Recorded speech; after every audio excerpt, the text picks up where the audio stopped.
The ancient Indian texts mention beautifully decorated chariots or entire palaces called vimanas that could take off and, in a matter of seconds, fly away as far as space.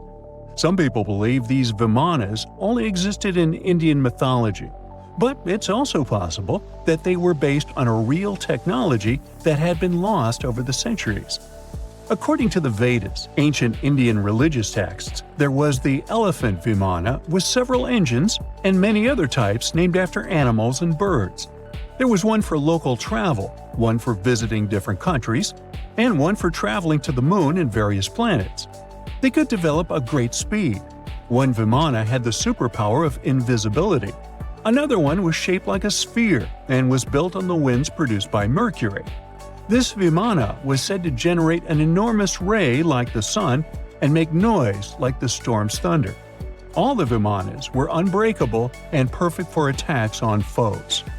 Now, to operate a vimana, you'd need to know a lot of stuff, pretty much like today's airplane pilots, 32 secrets in total. They'd cover the aircraft structure and the secrets of taking off and maneuvering without crashing. That's a good thing. The pilot was also expected to know how to be seen and unseen, how to be hidden, how to be quick, how to manage contractions and expansion, and many other tricks. To hide the flying machine from foes, the pilot was instructed to move to the 8th atmospheric layer above the Earth and use the power of dark solar rays. This instruction might sound a bit weird, but there were others, more realistic ones, which still make sense in modern aeronautics. There are sections of ancient texts on the vimanas that focus on details like flight paths, pilot training, navigation, and even suitable clothes for pilots and recommended food for long flights. There was also a lot of technical detail about the use of heat-absorbing metals, the metals utilized, and melting points. The supporters of the theory that the vimanas were more than just myths are sure that the ancient Indians would unlikely go into all these details just for a beautiful story. So, the flying palaces might have been real and way ahead of their time, like many other great Indian inventions. Back in the 6th century BCE, an Indian physician named Sushruta basically wrote the original guide to medicine and surgery. They even called him the father of surgery for his work. Sushruta laid down the details on hundreds of medicinal plants and described complex surgical procedures. He gave instructions on nose reconstructions and skin transplants from one part of the body to another. The original method of rhinoplasty, which involved taking a piece of skin from the forehead to reconstruct the nose, is still used today. But back then, it had a slightly different purpose than surprising your followers on social media. Those nose jobs helped out folks who had lost their noses as punishment for crimes or in fights. Now, you gotta thank an ancient Indian math prodigy for the invention of zero. It might not seem like a big deal, but without it, we would have no binary system and no computers. People before the 5th century CE were only thinking about some sort of a sign to indicate nothing. The invention made addition, subtraction, and other mathematical operations a whole lot easier. You can see the oldest zero in existence carved in the wall of a temple in Gwalior, India. The Indus Valley Civilization was using rulers in 1500 BCE and earlier. Made from ivory, these rulers were found during excavations in what is present-day Pakistan and northwestern India. They were widely used in architecture with amazing accuracy. They had units corresponding to slightly over 1 inch that were marked with precise subdivisions within 5/1000ths of an inch. The next invention is more of a concept than a physical item. Standardization is all about setting the rules based on a bunch of people, things, or interests. One of its cool applications that we've all gotten used to is standard weights. Whether you're using pounds or kilograms, you need these universal measurements for weight, right? For this, we owe a big shout-out to the merchants from the Indus Valley Civilization who lived around 4,000 years ago. They were measuring everything from food grains to fancy luxury goods using these standardized weights. And their weights had decimal and binary mathematical systems going on. They didn't have high-tech gear. but they pulled off some serious precision using complex calculations and even sand for construction. Their art of standardization made its way to Persia and Central Asia, basically becoming the global weight-watching standard. So if yoga is your go-to exercise, you definitely have a personal reason to appreciate the ancient Indian geniuses. Over 5,000 years ago, during the rule of the Indus Sarasvati civilization in northern India, yoga was first mentioned in the Vedas. Yoga was refined and shaped over the centuries until it grew into a massive teaching with over 200 sacred writings dedicated to this way of obtaining enlightenment. At the beginning of the current era, yoga got a new trajectory thanks to a Hindu writer who laid down a system of yoga in his text, the Yoga Sutras. It became a whole-body rejuvenation, a life-extending practice with poses that you are still doing on the mat today. Yoga has reached the Western world only in the 19th century, and it caught on like wildfire. Chess, the all-time top game for intellectuals, is also an Indian invention. Its ancestor was called Chaturanga, and it was a strategic board game that started gaining popularity around 3,000 years before the current era. This early Indian version of chess was played by 4 people, not 2, and had 64 squares. Each player had 8 pieces, ranging from pawns to kings, bishops to knights, and there was no standard 6-faced dice. They rolled with an oblong one. Players facing off were actually allies, forming 2 teams based on the direction they sat. Chess, that we know and love today, was first mentioned in ancient Indian literature in a legend. It said that the wife of a villain called Ravana had invented the game to amuse him. Now, the word shampoo comes from the Hindi word, which means to soothe or knead. The substance was invented in India in 1762 and was originally used for head massages, hence the name. The first shampoo was made of natural oils and herbs. British traders fell in love with the idea and brought it back with them to England. It took years for the original head massage oil to evolve into shampoo as we know it today, but it's still an Indian invention. Unlike the ancient Greeks, who wore animal skins, the Indians started cultivating cotton back in the 5th and 4th centuries before the current era. They used cotton threads to produce fabrics that soon became a huge hit in the Mediterranean and beyond. Jute and wool also have their origins in India. Cashmere, the finest and most exclusive type of wool, actually comes from the Kashmir region of India. Buttons that sit proudly on that cashmere cardigan of yours also have ancient Indian origins. Some 5,000 years ago, the Indus Valley civilization started cutting seashells into geometric shapes with tiny holes in them.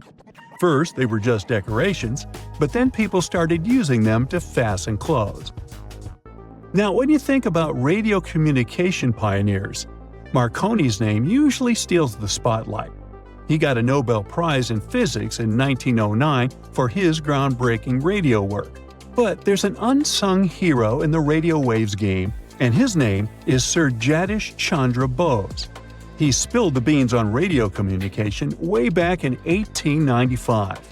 He shot an electromagnetic wave across 75 feet at the town hall in Calcutta, and it went through walls, rang a bell, and even set off some gunpowder. Marconi took a page from Bose's book, using his invention, the Mercury Coherer, as a blueprint for his own two-way radio. Bose didn't patent his genius creation, so he only got his credit a century later. In 1936, British Egyptologist Walter Bryan Emery found a small object in the desert that made people debate whether it was an elaborate stone model of a flying saucer or even a hyperdrive from a spaceship that belonged to some advanced civilization that visited the Earth. Emery spent years excavating sites along the Nile River Valley, especially in the huge ancient necropolis of Saqqara. He found countless treasures from ancient Egypt, and the most bizarre one was definitely from the tomb of a high official, Sabu. Historians don't know exactly who he was for sure. Some sources say he was a king's son.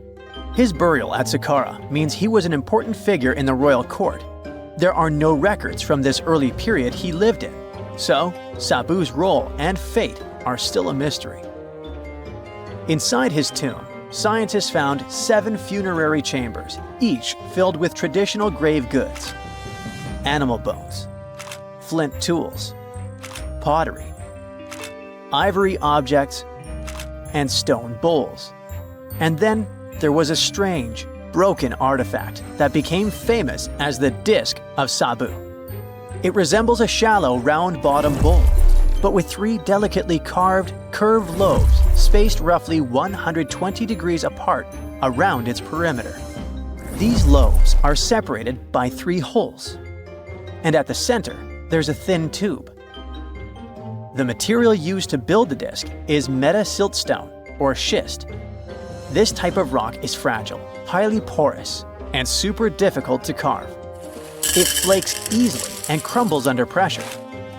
So how they made the disc out of it with rather simple stone and copper tools from 3000 BCE is still a mystery. The next big question is why they decided to bury Sabu with it. Perhaps if we knew its true purpose, it would make more sense. When it was first discovered, archaeologists thought it was nothing more than a vase, an incense burner, or a ceremonial decoration. But those who took a closer look from the point of view of an engineer decided it could actually be a component of a larger mechanism.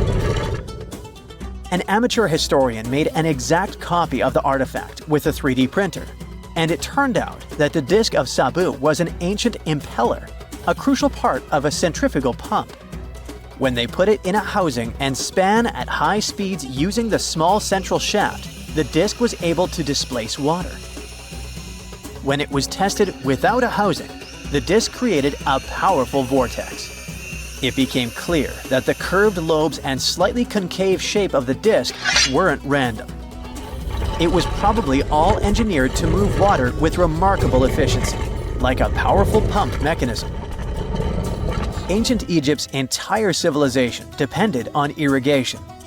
Later dynasties perfected basin irrigation and managed to control the rise and fall of the Nile to take the most from agriculture.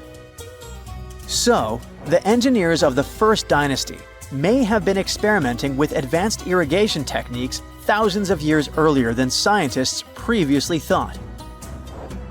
But then again, some people have doubts schist is strong enough to be used for a pumping mechanism. They suggest that artisans from Egypt's first dynasty were trying to recreate an even older object, using whatever tools and materials they had. It could be a stone replica of something originally made from metal, possibly belonging to a civilization far older and more advanced than ancient Egypt itself. One Swiss author takes this idea even further and proposes that the disc is a copy of a component from an extraterrestrial spaceship's hyperdrive, or stone model of a flying saucer. One French researcher believes the Disc of Sabu was part of a secret massive factory system to manufacture sodium carbonate inside pyramids. Some people suggest that the disc may have been a primitive tool for weaving ropes. The lobes held strands of silk or fiber that were twisted into twine when it was spun. Or it may have been a gigantic lamp. Another historical mystery is a map from 1513 that is believed to be the oldest surviving detailed map showing the Americas. The author of the map is a Turkish captain, Piri Reis. He never crossed the ocean himself and put together this map from 20 regional maps. He used an Arab map of India, 4 Portuguese maps showing India and China, and a map of America by Christopher Columbus as he saw it. This last map was lost for many years, so Reis's map gave us an idea of what Columbus must have recorded during his third voyage to the New World. A historian who studied the map suggested that it showed Antarctica in prehistoric times because it strangely resembled Antarctica's true coastline, the way it looked when it was free of ice. But it was later proven that this idea wasn't right. Another idea that rocked the science world was Klerksdorp spheres. They were found in deposits of mineral pyrophthalate in South Africa, and looked like tiny ancient cricket balls with lines around the middle. Back in the 1980s, there was a theory that some super advanced pre-flood civilization we know nothing about had made these spheres. One journalist shared stories about how they rotated on their own in a display case. There was also a TV show that invited a psychic who was telling everyone the spheres were pieces of an ancient spaceship. But according to geologists, these spheres are pretty regular spherical objects formed from different minerals than the surrounding rock. The seam-like lines on them are just imprints from the host rock's layers building up over time. The Klerksdorp spheres come in different shapes, from flattened spheres to distinct discs. As for that episode when one of these spheres spun on its own, the curator of the Klerksdorp Museum cleared that up too. He said that when he put one sphere on its glass shelf when the journalist came to visit, the sphere rotated a bit because it's round. There are some gold mining activities going on nearby, so the land where the museum stands often experiences earth tremors. In a remote part of China, there are some bizarre pipe-like formations known as the Beigon Pipes. A local explorer found them back in 1996 protruding from Mount Beigon and along the shores of Tosan Lake nearby. Some people thought they were the work of ancient guests from other planets. When scientists tested samples of the pipe material, they found out that they contained mostly common minerals, but there was a mysterious 8% of unknown stuff. Some extra tests showed that these pipes had been there before humans. Chinese geologists later visited the site and suggested that these pipes were formed naturally over time. It was probably fossilized tree roots from the area's super green past. It's still a real mystery with no clear-cut answer. While digging a trench along a river in Romania, workers found a wedge, which is now famous as the aluminum wedge of Ajud, or the object of Ajud. Right next to it, there were some mastodon bones. Those distant relatives of elephants lived 11,000 years ago. So some people concluded the wedge is of the same age. The cool part is that it's made of aluminum, but this metal wasn't discovered until the 1800s. This material requires serious heat to produce. The wedge is said to be covered in a thick layer of oxide that's been sitting there for hundreds of years. Some folks believe this wedge must have crash-landed here on a spacecraft from some other planet. Some scientists think it's all a hoax, and others suppose it might be a human-made object with an unknown purpose. Pretty soon, you'll be able to charge your phone in your pocket while walking around the house. And meanwhile, your electric car will refuel while just standing in your driveway. Power will run to all your gadgets through the air without any wires whatsoever. I know it sounds a bit sci-fi, but scientists have figured out how to do it. Don't worry, they're not going to zap electricity through the air like lightning. Instead, they'll use something much safer: magnetic fields. Let's say you have a special coil of wire that makes a magnetic field when it gets power. If you bring another coil close to it, that second coil absorbs the energy and turns it into electricity. That means you can power things without plugging them in, like a light bulb that turns on all by itself. And according to scientists at the World Health Organization, these magnetic fields are completely safe. Now, I suspect you've already used an early version of wireless electricity. When you place your electric toothbrush on its charger or the phone on the charging mat, electric energy jumps between them. There's a special coil inside the charger that creates an invisible spinning energy field when it gets electricity from the wall. The toothbrush or phone has another coil inside it that catches this energy and turns it back into electricity to charge the battery. This is called electromagnetic induction, but this method only works for short distances and wouldn't be useful for powering your entire house.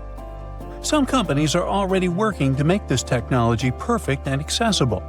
One company has invented their method to send power through the air called air cord.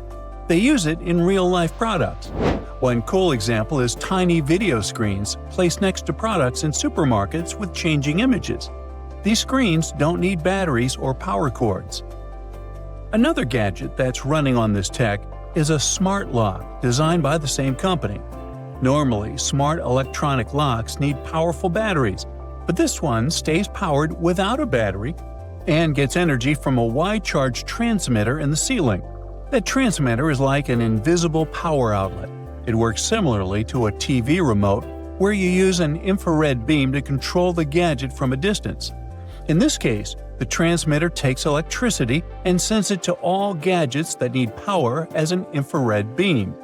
The transmitter analyzes each device to see how much power it needs, just like a Wi-Fi router manages the internet for different devices. If no devices need power, the transmitter goes to sleep, but it wakes up now and then to check if anything needs charging. Nikola Tesla, a brilliant inventor and electrical engineer who made significant contributions to the development of electricity, would be really happy to see all this come true. He believed he could build a system that would transmit electricity and communication signals through the Earth's ionosphere all over the world. To prove his idea, he built a special Wardenclyffe Tower in New York. His plan was to use the Earth itself like a giant electrical circuit. In 1899, Tesla traveled to Colorado Springs, known for its big thunderstorms. He built a lab there to test his wireless electricity ideas. The high altitude and frequent lightning storms made it the perfect place for his experiments. Then he returned to New York, and with money from a wealthy investor, he started building the Wardenclyffe Tower. Tesla placed iron rods and copper plates under the tower to help send power through the Earth. There would be a huge metal dome on top of the tower. By 1902, the tower and lab were mostly built, but Tesla ran into funding problems. The Wardenclyffe Tower never worked as Tesla had hoped, and in 1917, it was torn down and sold for scrap. In any case, Tesla's idea only worked for short distances. The farther the electricity had to travel, the weaker it became. Scientists needed a way to send energy over long distances, and they found two viable solutions in the middle of the 20th century: microwaves and lasers. In 1964, engineer William C. Brown flew a tiny helicopter for 10 hours using only microwave power. Then, in 1975, Brown and a NASA scientist, Richard Dickinson, sent 30,000 watts of power over a mile using a research station called Venus. But there was still a problem. Half of the power was lost before it reached its destination. Over the years, technology kept improving. Computers, lasers, solar panels, and transistors became more advanced and opened new horizons for wireless electricity. It could eventually help us switch to cleaner energy from fossil fuels like coal and gas. New Zealand-based company Emrod uses power beaming technology that starts with electricity from the power grid and turns it into microwaves. These microwaves travel through the air from a sending antenna to a receiving antenna, which turns them back into electricity that we can use. But there's a problem. Various kinds of waves work in different ways. Microwaves can travel long distances without losing much power, which makes them great for sending energy to remote islands or factories. But if you try to send microwaves all the way from space, you'd need a receiver the size of a city. Lasers can make the energy beam smaller and more focused, which means the receiver can also be tiny. But lasers can be blocked by things like clouds, fog, or dust. Right now, power beaming won't replace power lines over huge distances, but it could be used for smaller projects like charging flying taxis and delivery drones in the sky, powering robots in cities and factories, and replacing backup generators during emergencies. Countries all over the world are investing in power beaming. Europe is focused on clean energy. The Japanese Space Agency hopes to have a giant solar power station orbiting Earth, collecting sunlight and beaming electricity down to us by the 2030s. This space station could send 1 gigawatt of energy, as much as a big nuclear power plant produces in a year. The space power station is still a work in progress, but the technology is getting better and cheaper. So, in the future, we might have a world where there are no more tangled wires, no more ugly power lines, and even free electricity for everyone. Japanese scientists are now working on another groundbreaking tech, a special machine that can turn sunlight and water into hydrogen fuel. This clean energy source could one day power cars, homes, and even entire cities. The current reactor is as big as a small house. It works by using photocatalytic sheets, which act like tiny solar panels that absorb sunlight and trigger a chemical reaction. This process splits water molecules into oxygen and hydrogen. It allows the hydrogen to be collected and used as fuel. Right now, the process isn't efficient enough to produce hydrogen on a large scale.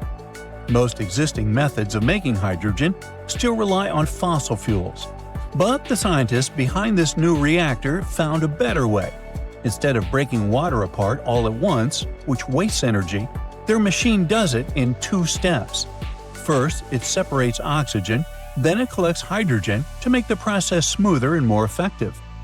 The team used a special photocatalyst that responds to UV light, and they found that under natural sunlight, the solar energy conversion efficiency was 1.5 times higher than in the lab. In some places with stronger sunlight, the efficiency could be even greater. But still, at its current stage, the reactor only reaches about 1% efficiency, which is far too low for commercial use. Scientists believe that for this technology to become practical, they need to increase efficiency to at least 5%.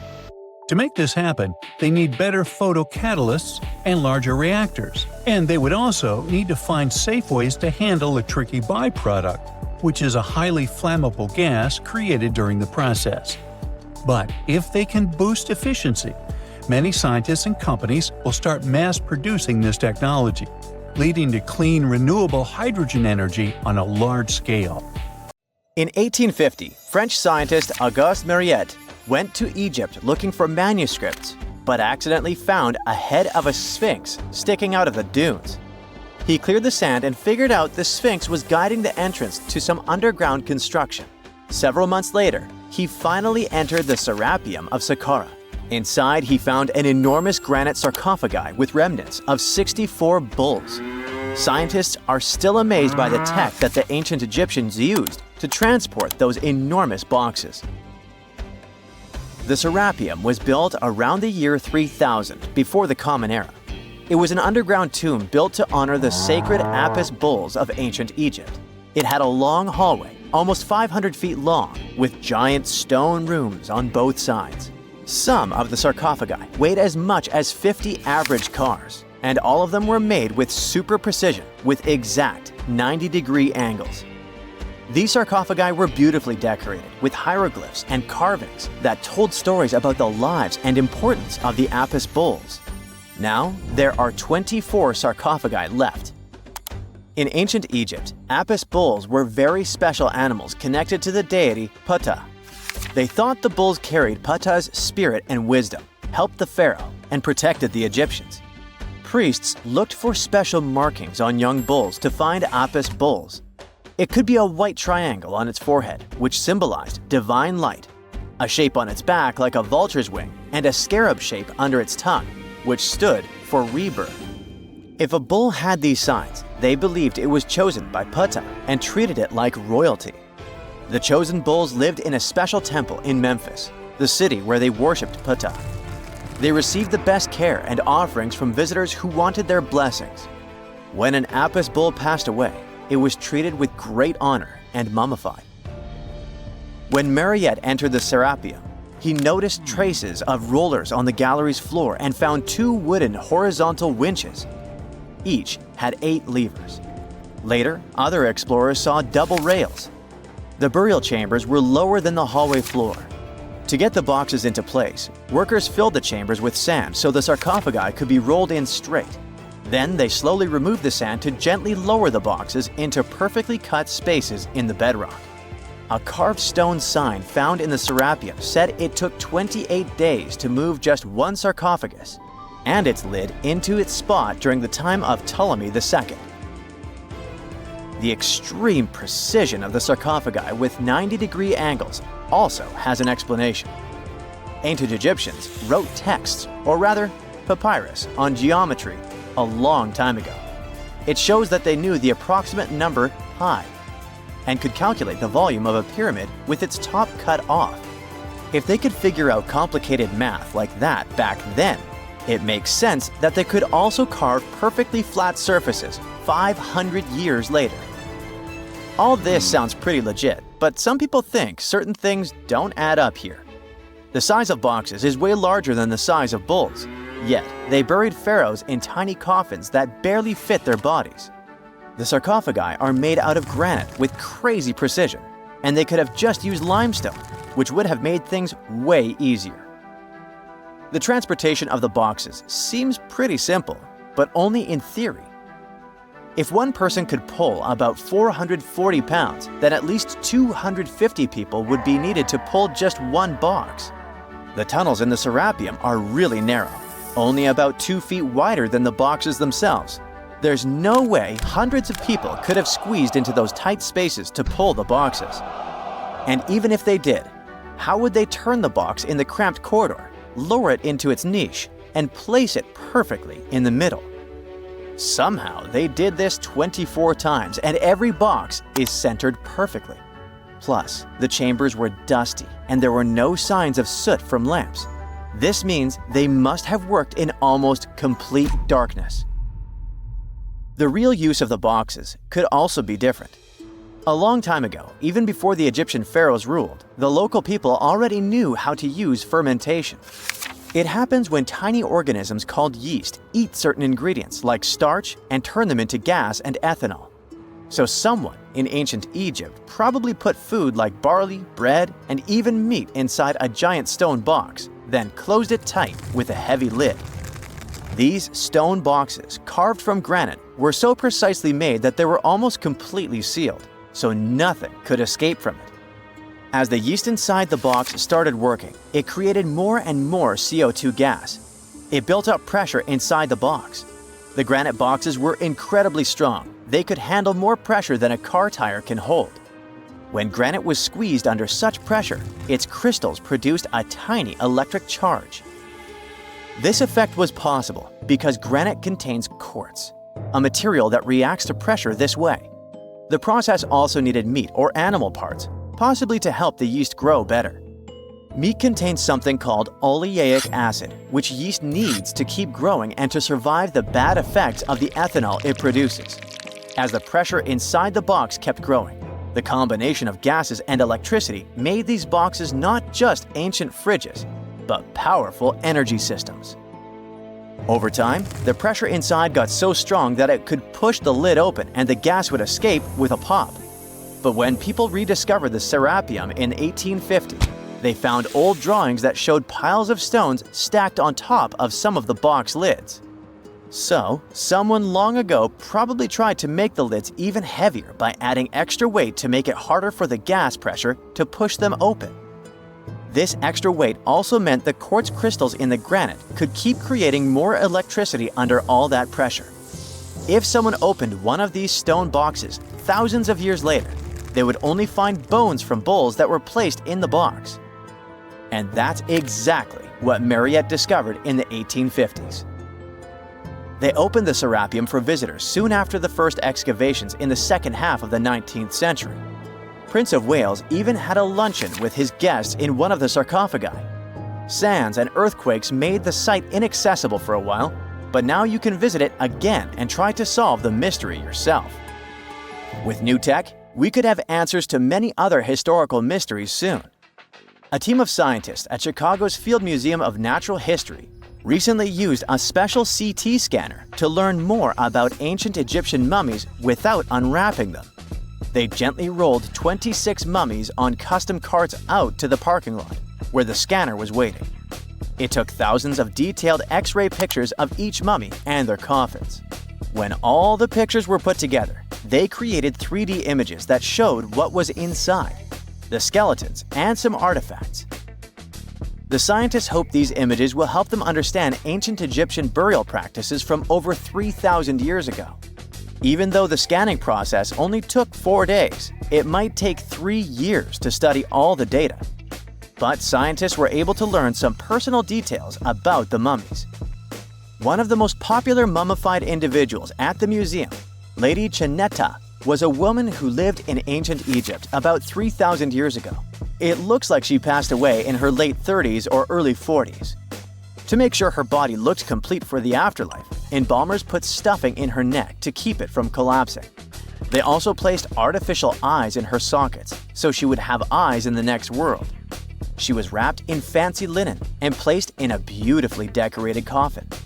The scans revealed that it had been carefully crafted with a slit at the back, which embalmers used to fit the body. There were also some artistic details on the surface, like markings for her knees. It looks like her burial was on the scale of a high-end luxury car. Make a choice. 2 pills. 1 red, 1 blue. Take the blue pill and nothing changes. Take the red pill and you will see the world as it really is. A simulation. Yep, that's the plot of The Matrix. But the idea that we are living in a virtual world might actually be true. And the best part is, you can break free from it.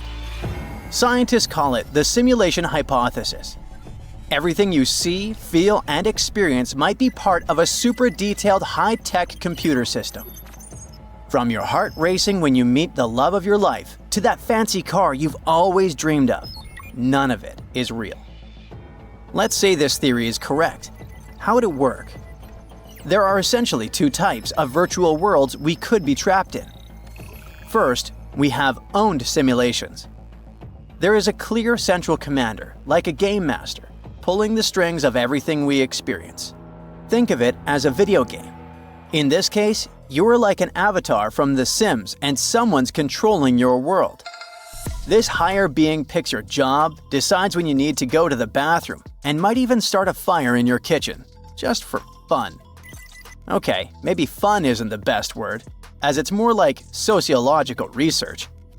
This super-intelligent creature might have created a simulation to see how human history unfolds. They might be testing different events with different starting points, just to see what happens and how we, and other creatures of our planet, face different challenges. For example, this time they tried putting dinosaurs on the planet to deal with that huge meteor impact. Turns out, they didn't. All they want to do is test the problem-solving skills of humankind. That might explain why they didn't put us in a 100% happy, perfect virtual world. Okay, but who are they? Who is controlling our simulation? It could be some transcendental being, something beyond our ability to comprehend. Or it could be extraterrestrials. If one galactic civilization figured out how to create a high-fidelity simulation, they could make billions of virtual civilizations. Each of those could have trillions of beings. All they would need is more powerful computers. In fact, this may explain why we have never made contact with any extraterrestrials, even though there are probably 36 other civilizations out there in the Milky Way. If we are living in a simulation controlled by cosmic beings, we won't be able to see or contact them unless they want us to. Our great architect could also be a super advanced AI, like a control freak version of ChatGPT. And that brings us to the second type of virtual world we could be trapped in: hostless simulations. These run without a boss, just like AI-generated stories. In this case, the creator is gone, but the simulated world keeps going on its own. Think of Star Wars Galaxies, for example. This game, based on the world-famous franchise, came out back in 2003. It was an open-world multiplayer game, which meant you could freely explore a huge, interactive map without being forced to follow a strict path. But its servers were shut down in 2011. That wasn't the end of it, though. A few loyal fans still play it on private servers. The problem is that developers stopped updating it, and without anyone keeping an eye on what players are doing, it opens the door for more glitches. Things that go beyond what the game was originally designed for, and definitely shouldn't be there. but the game is still running. Now, apply this Star Wars Galaxy situation to our reality. In the hostless simulations theory, the universe is a mess and humans are a glitch. Instead of being purposefully created, our consciousness and existence might have just emerged by a technical accident. So we might be nothing else but a bug in the code, like anomalies stuck inside a simulation with no owner, running on autopilot. But that can lead to a doomsday scenario. If the simulation gets overwhelmed with glitches, it could eventually collapse. See, the more we learn, the worse it gets. Our cultural and intellectual evolution might trigger a game over or a frozen screen because the owner of the simulation, whoever they are, might not want us to figure things out.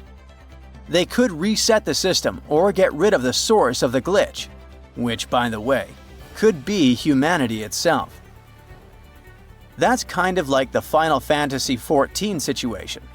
The game was originally released in 2010, but it was a mess. Players ran into all kinds of bugs and technical issues.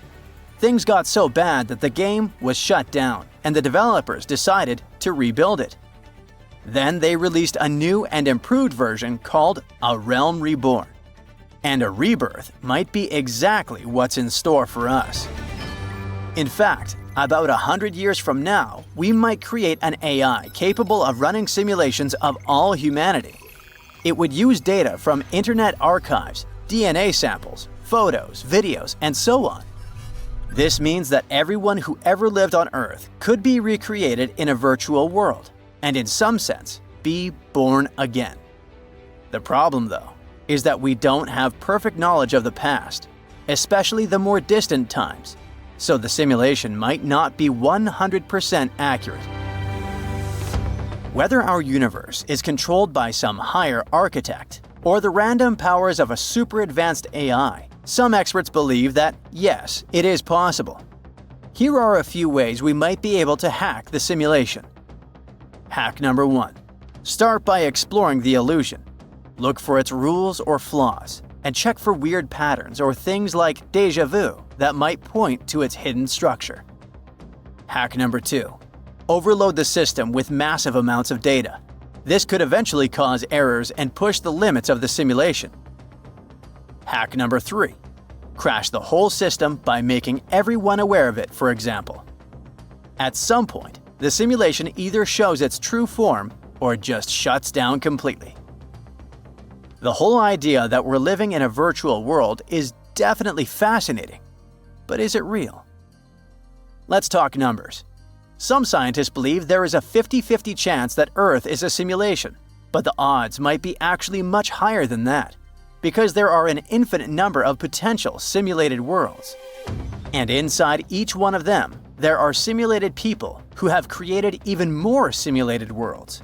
So, mathematically speaking, the chances of finding yourself in the one true physical world are almost zero. Although it is really hard to prove it, some experts believe that evidence is everywhere. It could be as simple as feeling a déjà vu. You know, that strange feeling when you think you've experienced something before, even though it's happening for the first time? That could actually be cracks or temporary flaws in virtual reality. Another possible evidence is what is known as the Mandela effect. This is when a large group of people remember something differently than how it actually happened, like a shared false memory. For example, a lot of people remember the iconic "Luke, I am your father" from Star Wars. But what Darth Vader actually said was, "No, I am your father." For some people, this is enough evidence to prove we are part of a simulation. And while we haven't found the red pill just yet, we now know it's not impossible to crack the code. So it might not be a bad idea to let Keanu Reeves know about this, just in case.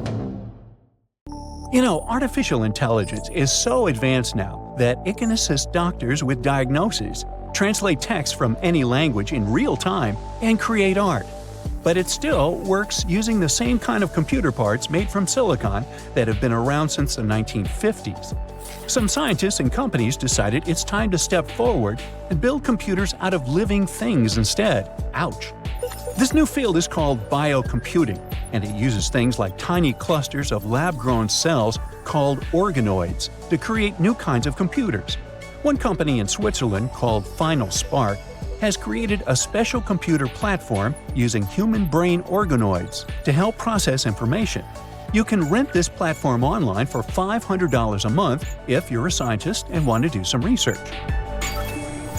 The main goal of the company that made the computer is to create AI that uses 100,000 times less energy than the powerful artificial intelligence systems we have today.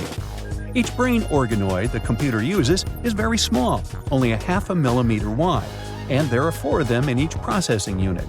These organoids are connected to 8 tiny wires, called electrodes, that can send signals to the neurons inside the organoids. These electrodes also connect the organoids to regular computer systems. The neurons in the organoids are given a small amount of dopamine, a chemical that makes us feel good, to encourage them to learn.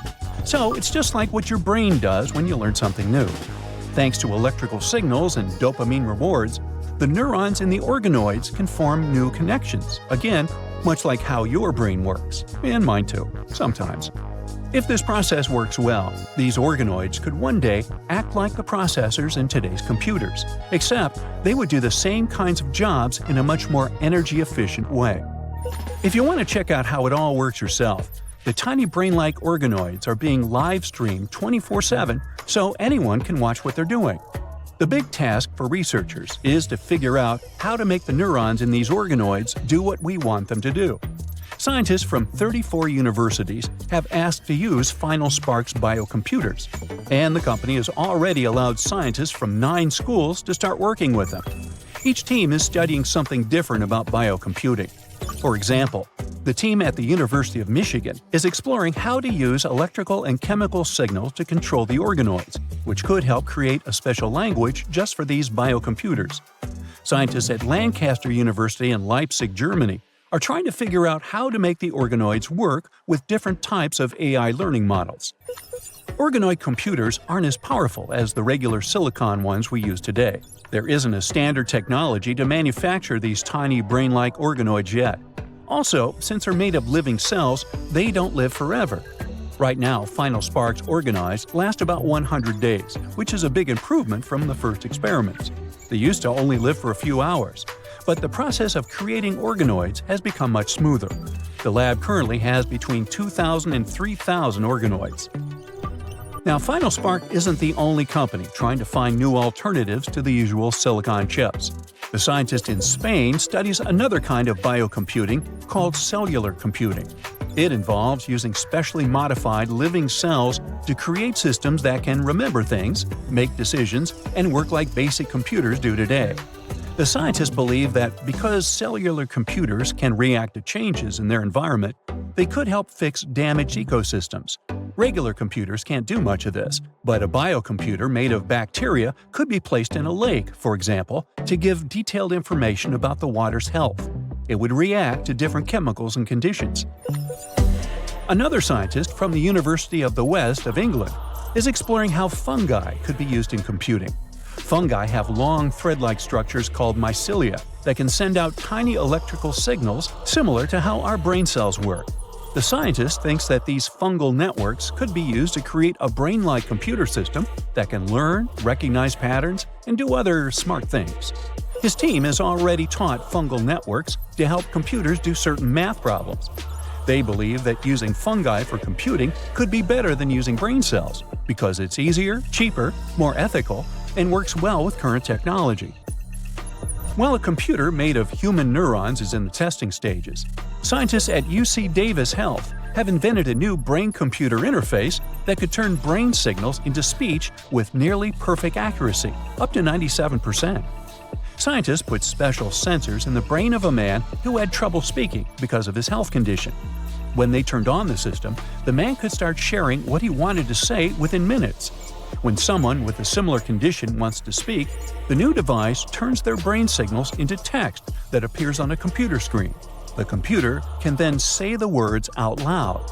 To create this system, the team worked with a 45-year-old man who had a condition that made his arms and legs weak and his speech very difficult to understand, so he needed help to communicate. A doctor planted a special device into the patient's brain. He placed tiny sensors in a part of the brain that helps control speech. These sensors were designed to pick up signals from 256 spots in the brain. The device detects when the brain is trying to move muscles to talk. It listens to the brain's signals and turns them into sounds like syllables, which then form the words the person is trying to say. This invention is just one example of the latest trend for computers to be part of the clothes we wear and even part of our bodies. We're making new prosthetic limbs that can do more than just help people grab things. They can also send a message back to the brain, telling them that something has been touched. This changes how we think about being human because it means that even a metal limb can connect to our brain like a real part of us. According to experts, computers of the future will mix together living things, physical objects, and digital technology. Things like 3D printing, biotechnology, robots that help people move, smart devices that connect everything, self-driving cars, and different types of artificial intelligence will be even more widespread than they are now. Things are changing really fast, so it's hard to make predictions about the computer industry even as close as 2030. But experts agree that quantum computing, which brings the science of physics into computers, will be super important. Computers could become so tiny, they're going to be the size of an atom. Quantum computing is expected to make huge changes in how we use AI and machine learning and search through big data. It means we could get even better shopping suggestions and smarter tools for our home. In medicine, it could help discover new medicines faster and help people live longer, healthier lives. Quantum computing will also affect many industries like privacy, finance, healthcare, entertainment, and technology. It could change how we work, leading to new breakthroughs in robotics, better surgical tools, and improved digital tools for our jobs. It will also make technology better, as it should make supply chains more efficient, improve traffic management, help with financial planning, and streamline many different processes.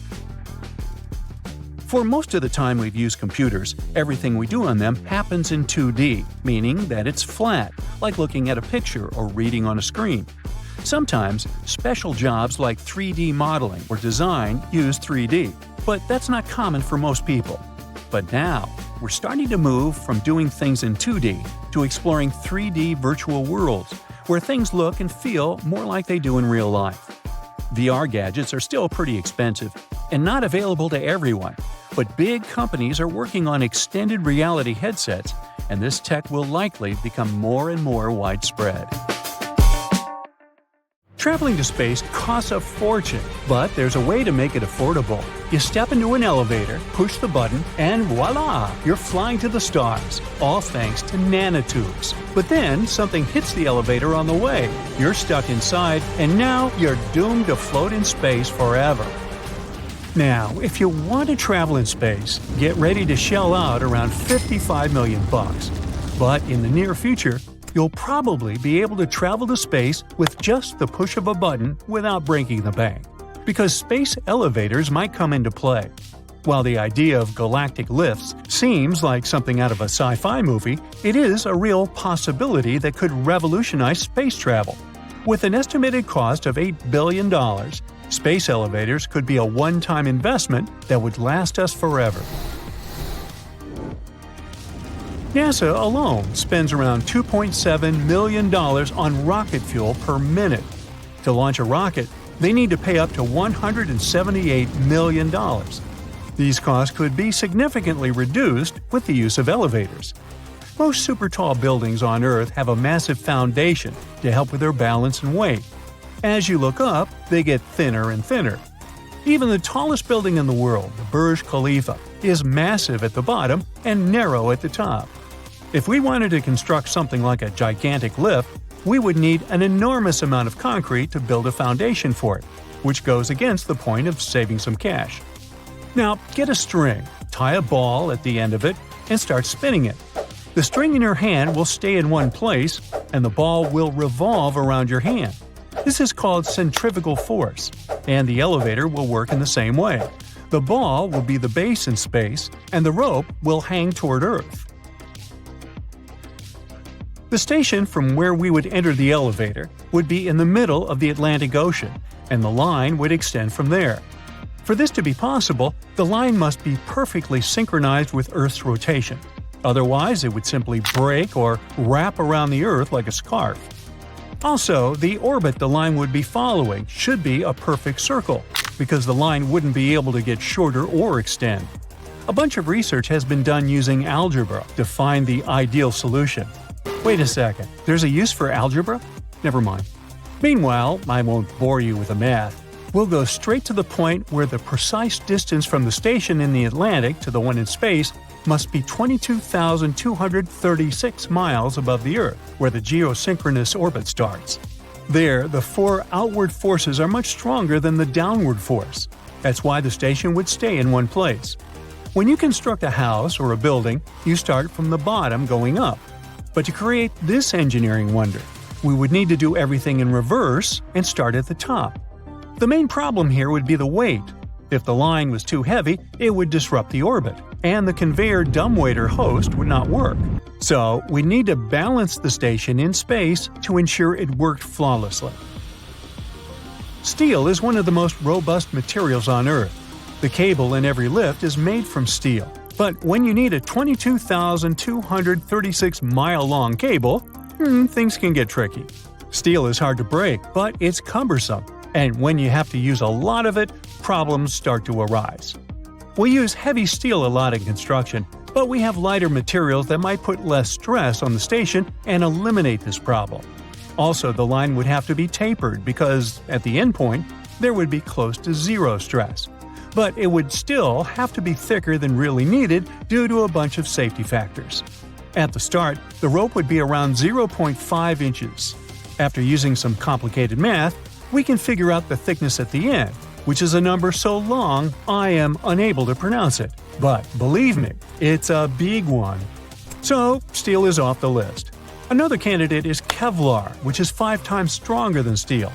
And if we added such materials as carbon and titanium into the mix, the strength would increase tenfold. The line would have a diameter of around 262 to 557 feet. This is drastically smaller than the diameter of the steel cable could be. The bad news is that doing this is too pricey.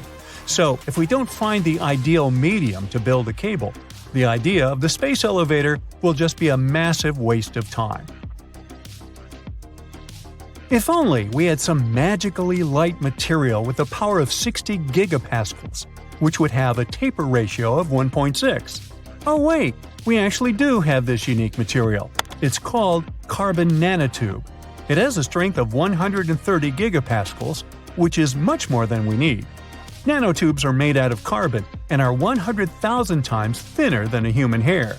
This material is solid and has good conductive power, which is possible thanks to its unique atomic structure. We use this product in many things, from batteries to optics, and it can be modified entirely and adapted for more uses. Bradley Edwards is the guy responsible for this crazy idea.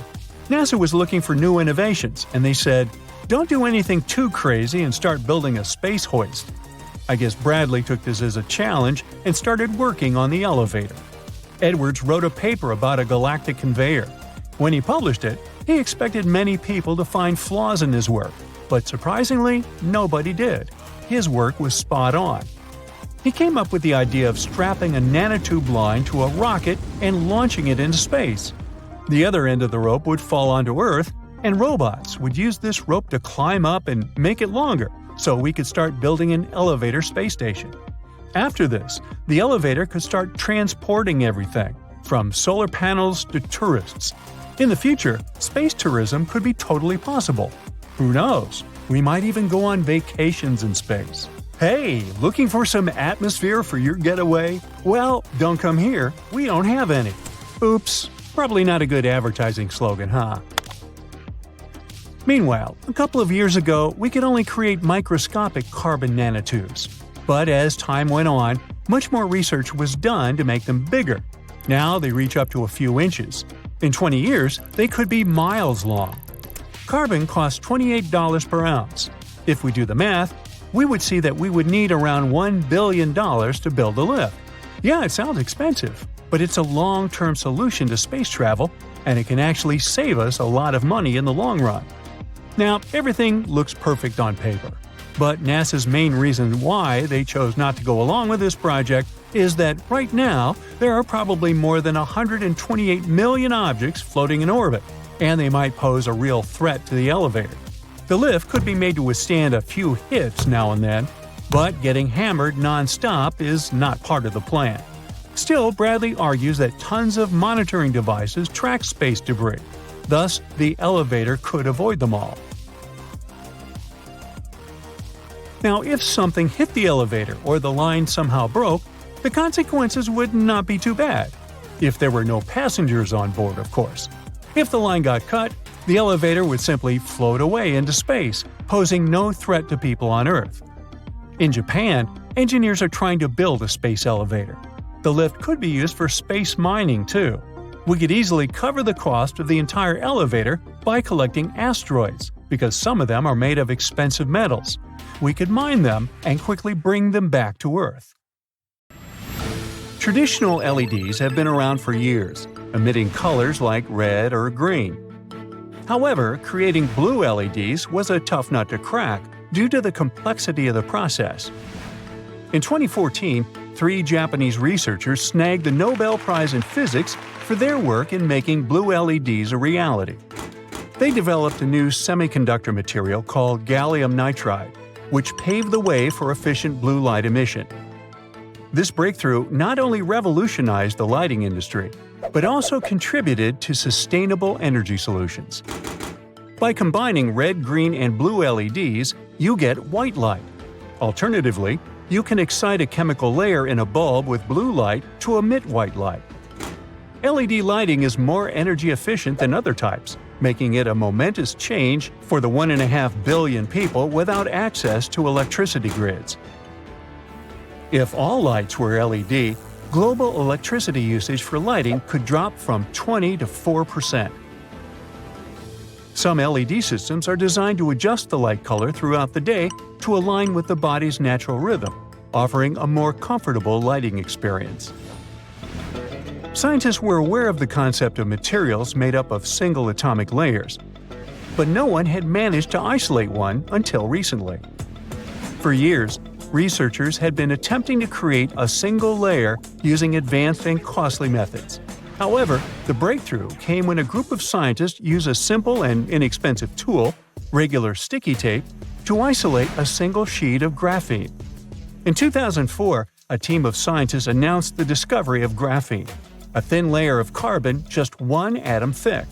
This discovery surprised the scientific community, as it had been believed that materials like graphene would be too unstable to exist. Graphene quickly became the talk of the town, with new findings on its properties adding to the excitement. In recognition of their work, the scientists received the Nobel Prize in Physics in 2010. The idea that strictly two-dimensional arrangements of atoms would be unstable was long held, but recent research has shown otherwise. Graphite, which we commonly find in pencils, is made up of layers of carbon atoms arranged in a hexagonal pattern. These layers are what we refer to as graphene. Interestingly, the discovery of structures like buckyballs and nanotubes hinted that carbon could indeed form stable 2D sheets. One of the most fascinating qualities of graphene is its exceptional electrical conductivity, allowing it to carry significant currents at room temperature. Its unique properties have opened a world of possibilities in electronics and material science.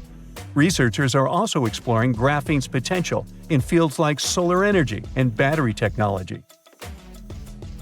Now, the idea of touchscreens on devices has been around for a while, even showing up in science fiction movies and books. However, it took a lot of time to actually develop the technology to accurately sense and respond to finger touches on screens. Many people think Steve Jobs dreamed up the touch interface, but that's not quite true. He just introduced the technology in a way that really caught people's attention. Apple engineers have put in a lot of effort to improve the technology, adding features like scrolling without the need for physical buttons. The first touchscreen device is believed to be the work of American professor Samuel Hurst in the early 1970s. He was looking for a way to automate reading information from recorder tapes, which led to the creation of the world's first touchscreen. Over the years, touchscreen technology continued to evolve, eventually leading to the development of touchscreen smartphones and tablets. In 2002, companies like HTC and Xenarc Technologies started producing devices with touchscreens, setting the stage for the popular devices we use today. These devices have found countless applications in various industries and have improved how we interact with technology. So while Steve Jobs may not have invented the touchscreens, his contribution to making them mainstream cannot be denied.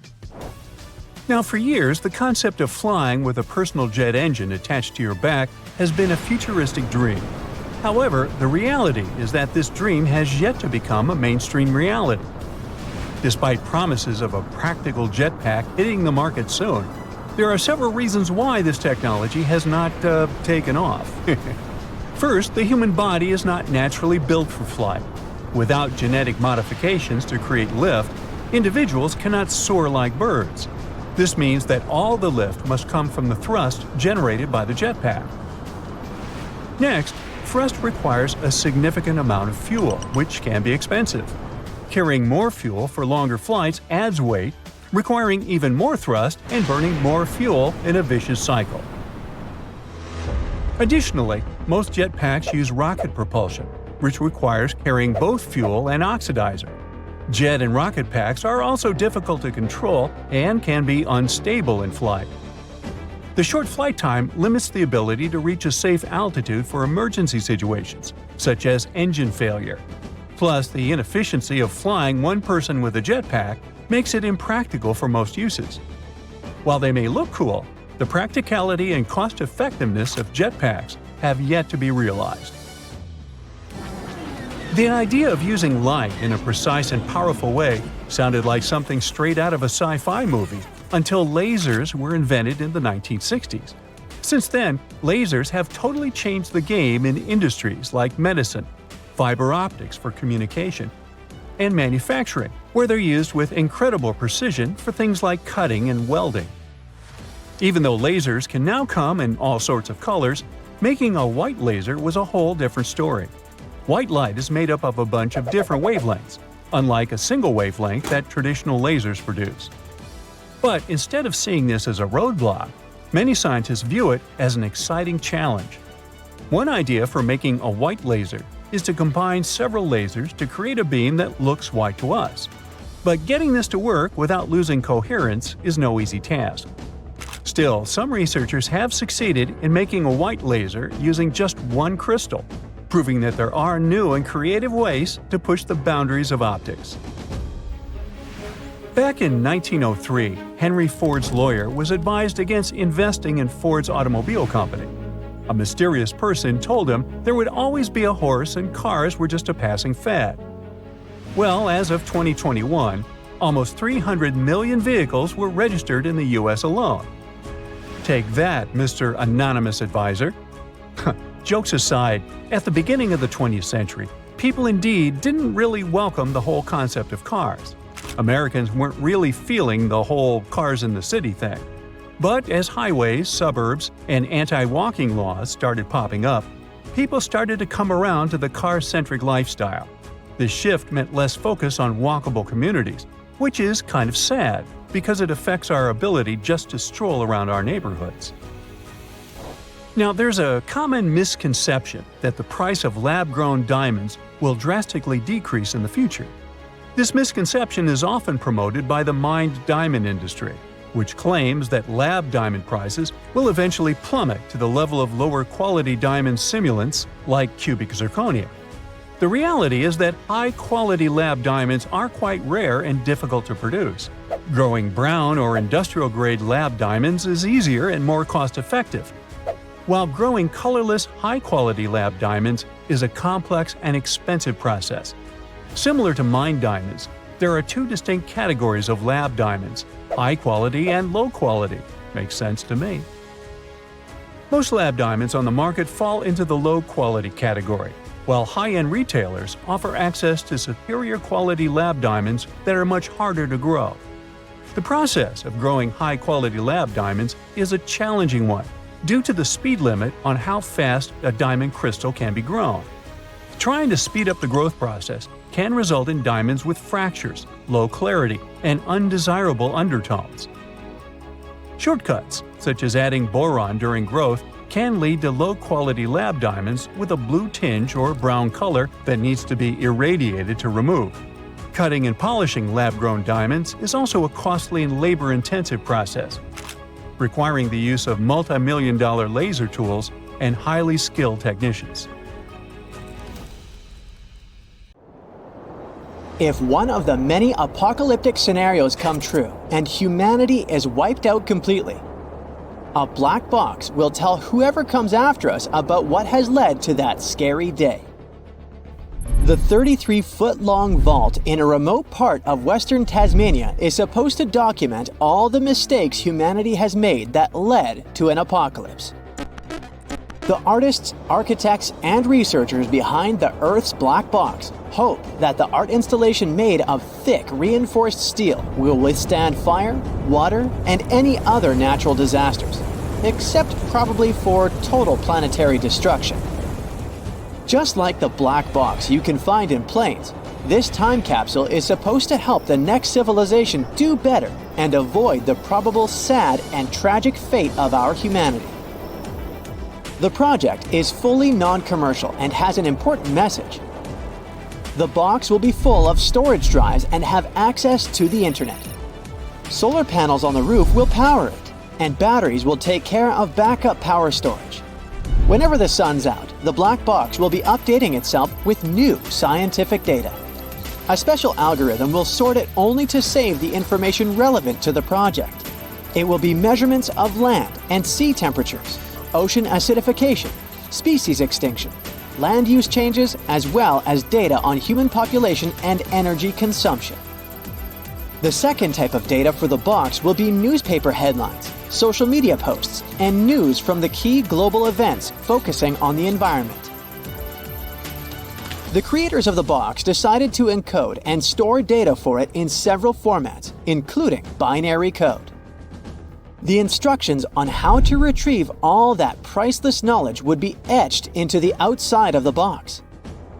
Some of the big brains involved in the project are afraid that this could inspire some curious bad guys to break into the box long before it's time to do it. The solar-powered hard drive will have enough space to collect data over 50 years.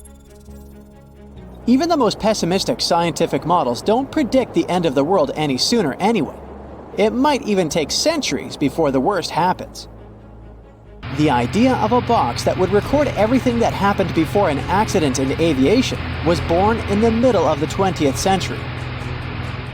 Back then, the world's first jetliner, de Havilland's Comet, crashed 7 times over 2 years, taking the lives of 110 people. The Department of Civil Aviation in Australia wanted to find the possible cause of all these crashes. One of these experts was Dr. David Warren, a chemist specializing in aviation fuels. He realized that there was simply not enough data to make any conclusions. There was no one to tell what had really happened before the crash. He remembered seeing a dictaphone that recorded sound on steel wire at a trade fair. Soon, Dr. Warren wrote a memo to his manager offering to design a voice recorder to follow what was going on in the cockpit. It would also record flight data and be stored in a crash-proof container. Flying wasn't a huge thing in Australia back then, so the manager didn't appreciate the idea. Dr. Warren then started working on a prototype in his own garage. He showed the ready device to the secretary of the British Air Registration Board when he was in Australia. He absolutely loved the idea, so later, Dr. Warren got a whole team to help him develop a pre-production prototype. The correct way to call his invention is actually not black box, but flight data recorder, and it's orange, not black. We probably call it black because those gadgets get charred black after a crash. Or maybe because the first boxes were painted that color to prevent reflection. Or because that's the general name scientists use for devices with in and output of data with complex internal workings. So, the flight data recorder consists of two parts: the data recorder and the cockpit voice recorder. Historically, they were two boxes, but now they're just two cylinders. The data recorder keeps track of such important flight data as engine exhaust, temperature, fuel flow, aircraft velocity, altitude, and rate of descent. The second part records sound in the cockpit to analyze communication with air traffic control in case of an accident. The device only records data for up to 2 hours and then overwrites the previous sounds. Sometimes, the two parts are combined and they look like a box. The devices record data and voices from the cockpit, but they are actually located in the tail end of the aircraft, where the structure of the plane will protect them best in case of a crash. The black box has a locator beacon, which is activated when water gets on it, but it will send out a pulse for 30 days. Search parties use the bright orange color of the recorder as a visual beacon. Sometimes, it takes a long time to find the box, and in some cases, they don't find it at all. Long before the first plane was invented, there was an original black box of planetary meaning, the ancient Library of Alexandria. Back in the ancient days, people in places like Egypt, Mesopotamia, and Greece were no strangers to libraries and archives. But these early institutions were more about preserving local traditions and heritage. The whole concept of a universal library only became a thing when the Greeks started thinking big. They were so impressed by what their neighbors in Egypt were doing that they arranged expeditions to acquire knowledge. Alexander the Great, the king of Macedonia, seeing that hunger for knowledge required his companions, generals, and scholars to report to him in detail on regions that were previously unmapped. It helped collect plenty of information on geography and contributed to the creation of a great library. Most of the information it had was written in Greek. It had the books of Aristotle as part of the whole corpus of Greek literature. Some sources say that in the hunt for new books, the library's founders would stop every ship sailing into the harbor of Alexandria. If they found books, they would take them to the library. If they decided it was valuable, they'd make a quick copy and return it to the owner with some compensation, leaving the original at the library.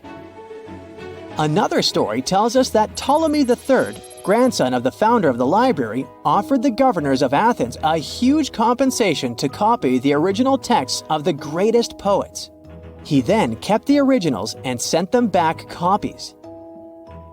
Once the Roman Empire arrived, they burnt all that knowledge, not thinking that it might lead to their own collapse. There was no easy way of spreading information across the world, so one source had most of the knowledge humanity had accumulated by then. The great minds of those times didn't just fill it with knowledge, but also made important connections, trying to make the best use of that information. If the Library of Alexandria hadn't burnt, we could have gotten some priceless knowledge about the people who had lived before the current era. Some scientists believe that big data could have saved the Vikings that had settled in Greenland many centuries ago. It might have also helped the Easter Island civilization to identify and address problems caused by volcanic activity, latitude, and rainfall patterns, and restore soil fertility. They say that a typical person living today is exposed to as much data in one day as someone in the 15th century would learn in their entire lifetime. And there's a theory that every papyrus scroll on the whole Library of Alexandria could probably fit onto an ordinary flash drive you have in your pocket. There's so much big data generated every day that it might do us more harm than good because of a huge information overload. We're moving towards a global civilization, so if all that knowledge disappears, we lose not one empire, but the entire world. For some of us, it's an exciting thing to look up to in the future. For others, its rapid evolution in recent years might even be a bit scary. Either way, this whole AI story sounds incredible. There is even this theory that looks at artificial intelligence and predicts it will go through 7 stages of evolution. Let's look at each one and figure out where AI stands at this very moment.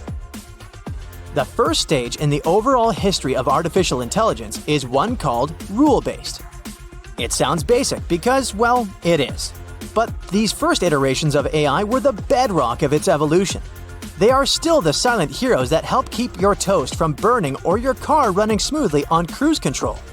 How these systems function is they've got a strict rulebook to follow, making them consistent, but not super adaptable. Rule-based systems have been developed since the 50s, but these days, they are a lot more complex. Let's take the next step. Ever visited a website and was invited to interact with a chatbot? That's another type of AI hard at work for you. These more evolved systems are designed to be aware of their context. They are still based 100% on human input, but they can be taught a new trick or two. That's because they can tailor their responses to better fit the situation.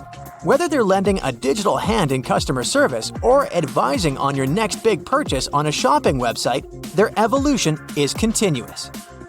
The next step of AI on our list is even more specialized. Think of smart computer systems that can become experts in a particular area. They can even be better than humans in some fields, mostly because of their speed, because they can gulp down heaps of information extremely fast. On that note, you might have heard of a game called Go. It's similar to chess, but with many more moves. I mean, some say there are more possible moves in Go than there are atoms in our universe. Well, there was this computer system called AlphaGo. It's like a little student. It had some basic rules to learn Go and a simple aim: to win. And while it did make a few mistakes here and there, humans were there to guide it. In 2016, AlphaGo met its most challenging opponent. It had to play against Lee Sedol, a famed champion of the game. Surprisingly, AlphaGo won with a score of 4-1. Soon enough, AlphaGo Zero was developed. The difference was this iteration of the software was a self-learner. Scientists practically gave it a puzzle to solve without the picture on the box. No human help, no nudges. It had to rely merely on its own brain power. So AlphaGo Zero became a Go-watching enthusiast. It looked at thousands of games and came up with interesting strategies all by itself. And then the big face-off happened. AlphaGo Zero versus AlphaGo. The result should come as no surprise. The second version did win, but with a score of 100-0. All of this shows the amazing stuff machines can do when they try to think like us on a giant scale. But here's where they fail. These types of AI machines are like one-trick ponies. For example, if AlphaGo Zero tried to learn something new, it'd forget all about playing Go. Stage number 4 includes types of AI that, from the outside, look like they're genuinely thinking, or at least are becoming pretty good at mimicking the human brain process. They aren't just playing by the rules or remembering stuff. These systems can read your favorite book, for instance, and they won't just scan through it, but truly grasp the plot, and even try to guess why the characters are doing what they're doing. It's not just about literature, though. They can even try peeking into business numbers and predicting where the money trends might head. Maybe even giving you some cool tips on where to invest. Even further up the scale is a little thing called Artificial General Intelligence, or AGI. Experts believe some of the current systems available online are just starting to reach this stage. These types of software should, in theory, think like us humans. So if you throw a random task its way, it says to itself, "No worries, I got this," and finds a way to solve the problem. Basically, AGI aims to do pretty much anything we can do. Now remember, when it comes to AI, in the grand scheme of things, we're merely starting out. So it's hard to think of an exact definition for artificial general intelligence. That's why a lot of experts have their own take on what AGI really means. Computer scientists might say our human intelligence comes from setting and achieving goals. Should AI software learn to do that, it's comparable to the human experience. Meanwhile, some psychology experts think being human is all about adapting to new stuff and staying alive. If you look at it this way, AI software still has a long way to go. With this following stage of AI development, we're starting to peek into the future. These theoretical software systems are called ASI, standing for Artificial Superintelligence. They'd act like extremely smart computers, capable of thinking better, and faster than any human genius. We're not sure about all the amazing things this kind of tech could do, but think about it. It might help us solve some of the world's biggest challenges, from medical to financial. This type of AI could even come up with brand new scientific discoveries. Think of awesome ways to run our economies or create entirely new ways of leading communities. It's hard to tell when this kind of tech will be available. Many experts are asking themselves the same question, but most agree we're probably not seeing it pop up in the next 10 years. In the meantime, there are a lot of sci-fi movies out there exploring this idea, just in case you're curious. If AI ever reaches its final form, it will become something called singularity. In this potential future, computers will become smarter than us. They'll be so capable that they might upgrade themselves instantaneously. So much so that we won't be able to keep up with them anymore. This idea is still out of reach for now, but with all the cool new AI stuff going on these days, people think the singularity will surely happen. Some specialists have even guessed that by 2045, AI singularity will become part of our world. Hopefully, the people making these AIs will sneak in some safety features along the way. There are a lot of other things to consider.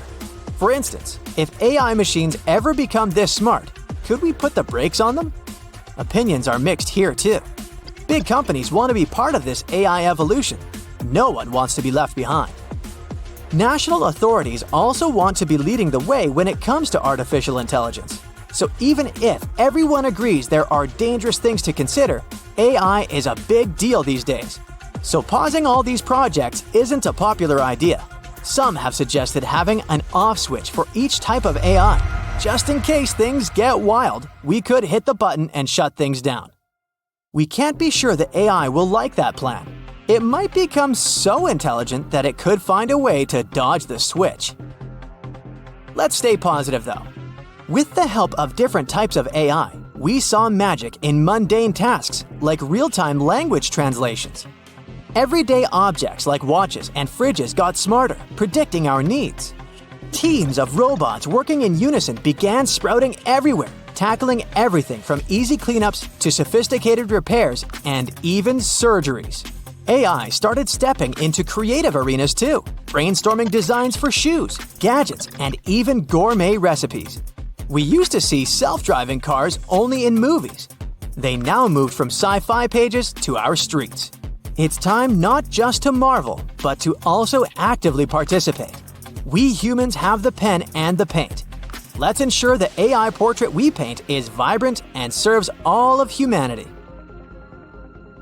Have you ever tried riding your bike over nails? I guess it wasn't your intention, but if it happened at least once, you don't want to live through that experience again. Now imagine you'd have to ride your bike on Mars. Its surface is covered with rocks, canyons, volcanoes, dry lake beds, craters, and red dust. That combo makes those nails look totally harmless. No wheels we use down on Earth will do the trick. So NASA has been working on developing the perfect ones for use on the Moon or Mars since the 1960s. They tried smooth rubber tires with inner tubes full of nitrogen, large flexible wire mesh wheels, and airless compliant tires made of several hundred coiled steel wires. The spring tire. But nothing was good enough for the challenging cosmic terrains. The wheels of Mars Curiosity rover only lasted a bit over a year before they got seriously damaged. The rover's tires faced two big problems. First, they had to be strong enough to carry the enormous weight of the vehicle. Engineers tried to make it the most efficient vehicle for exploration, different from previous models that worked on the Moon and on Mars before it. That's how it ended up being so heavy. A big, heavy car needs durable tires, you know.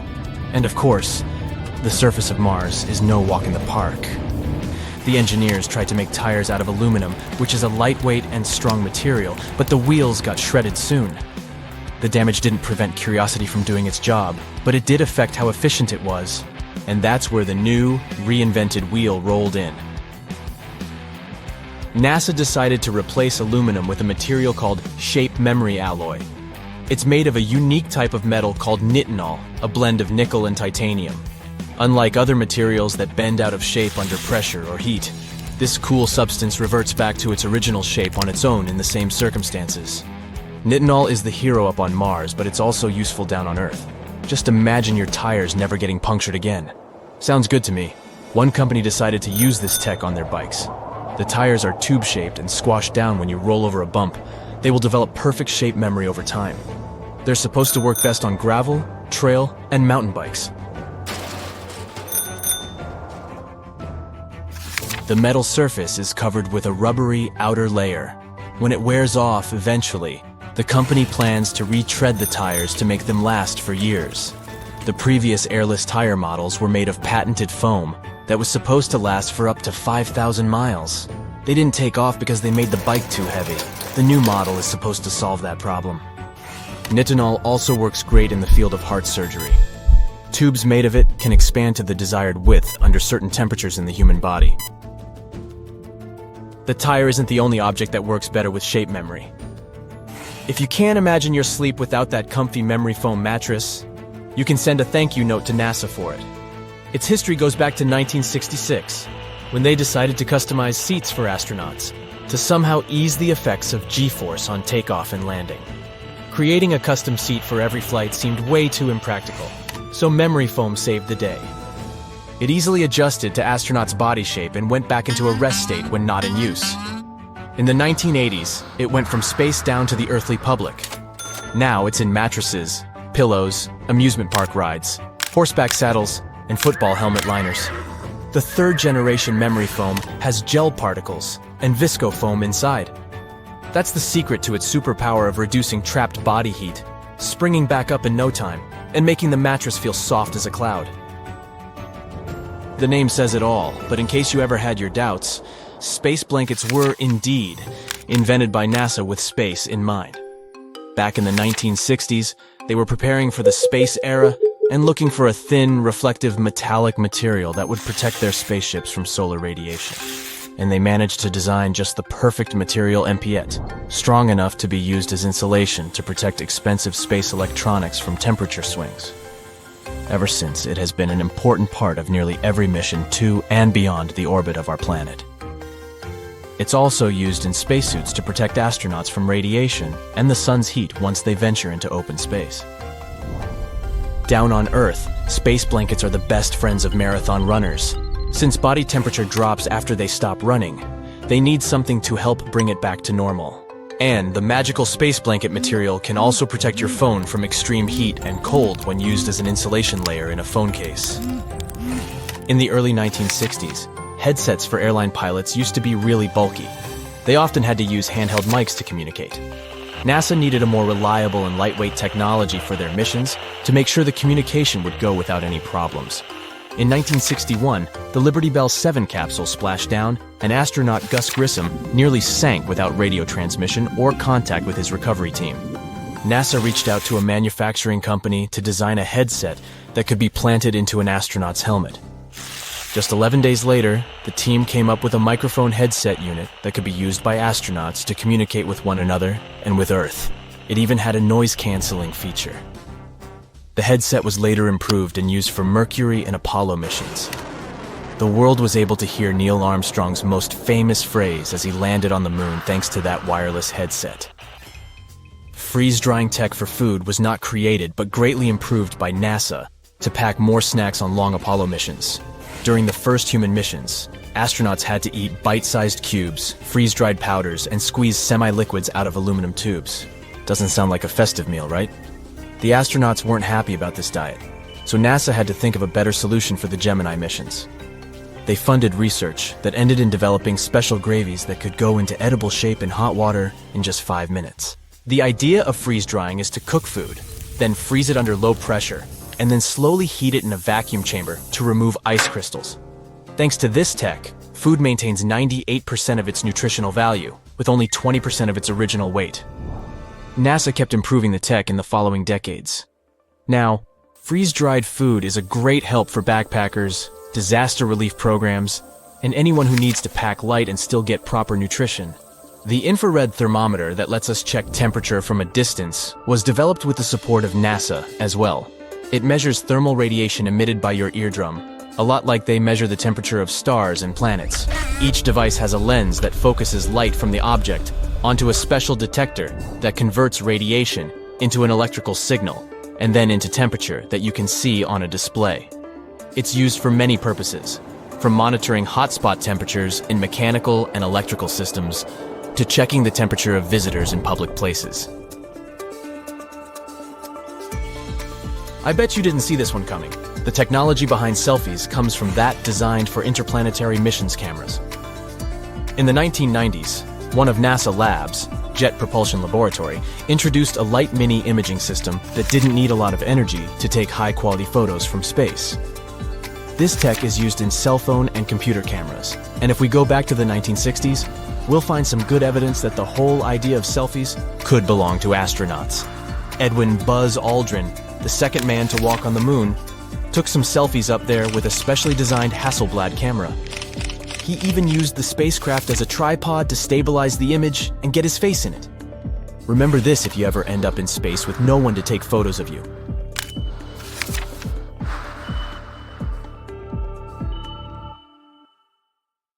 Hey fellow wanderers, welcome to a mind-boggling expedition across the globe. We'll be visiting a list of places and cities so surreal, they'll make you question whether the Matrix glitched, or at least they'll make you want to Google them to see if the images weren't generated by AI. This first place will transport you straight into the realm of a trippy sci-fi flick. Have you ever been anywhere where the ground could double as the world's largest mirror? Here, you'll feel like you're floating in a pixelated dreamscape. Although AI could come up with something similar, this place is located in Bolivia. It's called the Uyuni Salt Flats. The Salt Flats are the world's largest salt desert, spawning over 3,900 SQ. My, can you believe it? If it's a sunny day, you'll get to witness this surreal phenomenon, the sky reflecting directly on the ground beneath you. And don't worry, it's all scientific. The salt plans are the result of 40,000 years of evaporation of local lakes. The remains create small craters filled with salty water. If you get the chance, stay until the stars appear. It's a pretty one-of-a-kind experience. Now, according to the World Health Organization, in 35 years, over 2/3 of the global population will be living in cities. But what will cities look like in 35 years? I asked an AI to describe what it thinks cities will be like in the near future, and this is what I got. The cityscape takes on a mesmerizing blend of innovation, sustainability, and artistic grandeur. Imagine towering skyscrapers with facades that morph into digital canvases. On the streets, electric vehicles are everywhere. Lush green rooftops have dominated the buildings. Holographic advertisements flicker and dance above storefronts. Technology is an integral part of everyday life. It sounds to me like this AI has been watching some episodes of The Jetsons, huh? To date, we don't have anything like that. We do have places such as Tokyo, in Japan, which scored the highest in a 2018 ranking for technological cities. Forget the classic Japanese smart toilets. We're talking about a city that has been trialing self-driving vehicles. When walking into the Akihabara district in Tokyo, you'll probably feel like a Blade Runner character.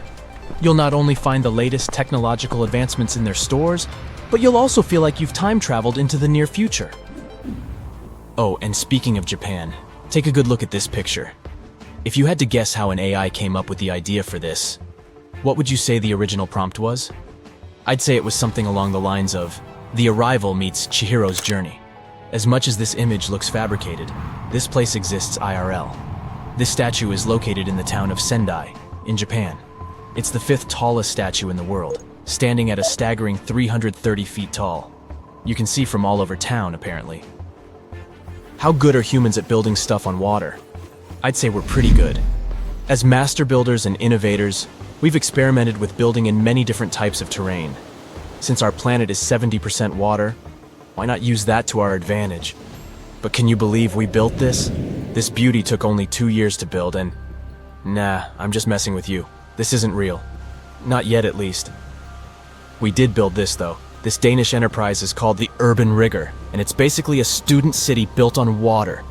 The project was designed in 2018 by world-renowned architects, and it's got everything. Containers for buildings, a centralized courtyard for social events, and everything built on a floating platform. This place seems like it would be possible only in a dream state. First, because of its highly unidentifiable nature. Is it a waterfall? A crane/hanging walkway? A belvedere? Who knows? When it comes to larger-than-life sightseeing spots, it doesn't get bigger than this. I know what you're going to say. This place isn't real. And I would agree with you if I hadn't done the research and found out that this place is called Guangdong's highest sky corridor waterfall walkway. And believe me, it is real. This gigantic racket-like walkway in the sky rated 5 stars in my awesome meter. Built above a gorge in Qingwan, the place is a treat for anyone who loves iconic and seemingly impossible architecture. And the best part is, the structure has hundreds of water nozzles that will simulate the effect of a substantial waterfall. At night, the water is lit and a playlist-oriented light show takes place. Forget Fantasia. This is where the magic lives. And what do we have here? If you've seen Star Wars, you've probably seen images similar to this one. Floating vehicle platforms to dock floating cars. While our visions of future cities tend to be something like this, Elon Musk's futuristic transportation system envisions something different altogether. Instead of going above ground, he believes we should continue digging underground. He's naming his transportation company the Boring Company, pun intended. And he's already testing self-driving Tesla cars to move as fast as they can inside the tracks he wants to build. Say you went to enjoy a lovely summer vacation. On your last day, you packed everything and headed to the airport. But 1 hour before boarding, your flight got canceled. This situation would be enough to bum anyone out. But thanks to the uniqueness of this airport, you were actually excited to have some extra time to explore it. The architects of this place managed to create a magic-like tropical forest inside an airport building. It's replete with artificial waterfalls and boulevards of the lushest green bushes you'll ever see indoors. Of course, the main attraction is the waterfall. It works as a cascading funnel of water that drops 130 feet from the core of the building. My question to you is this place real or not?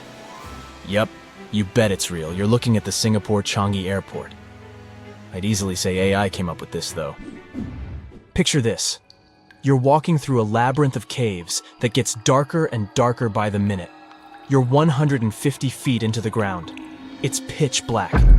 When suddenly, it looks as if some magical force started to turn on little blinking blue lights, hundreds and even thousands of them, until it looks like you're on the inside of an alien galaxy.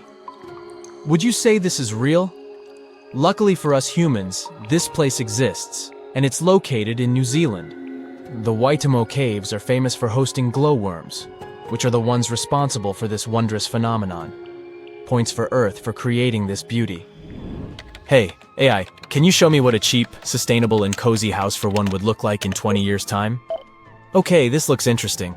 It looks functional and stylish at the same time. What if I asked you to make it look like an egg? Well, then maybe the system bugs, right?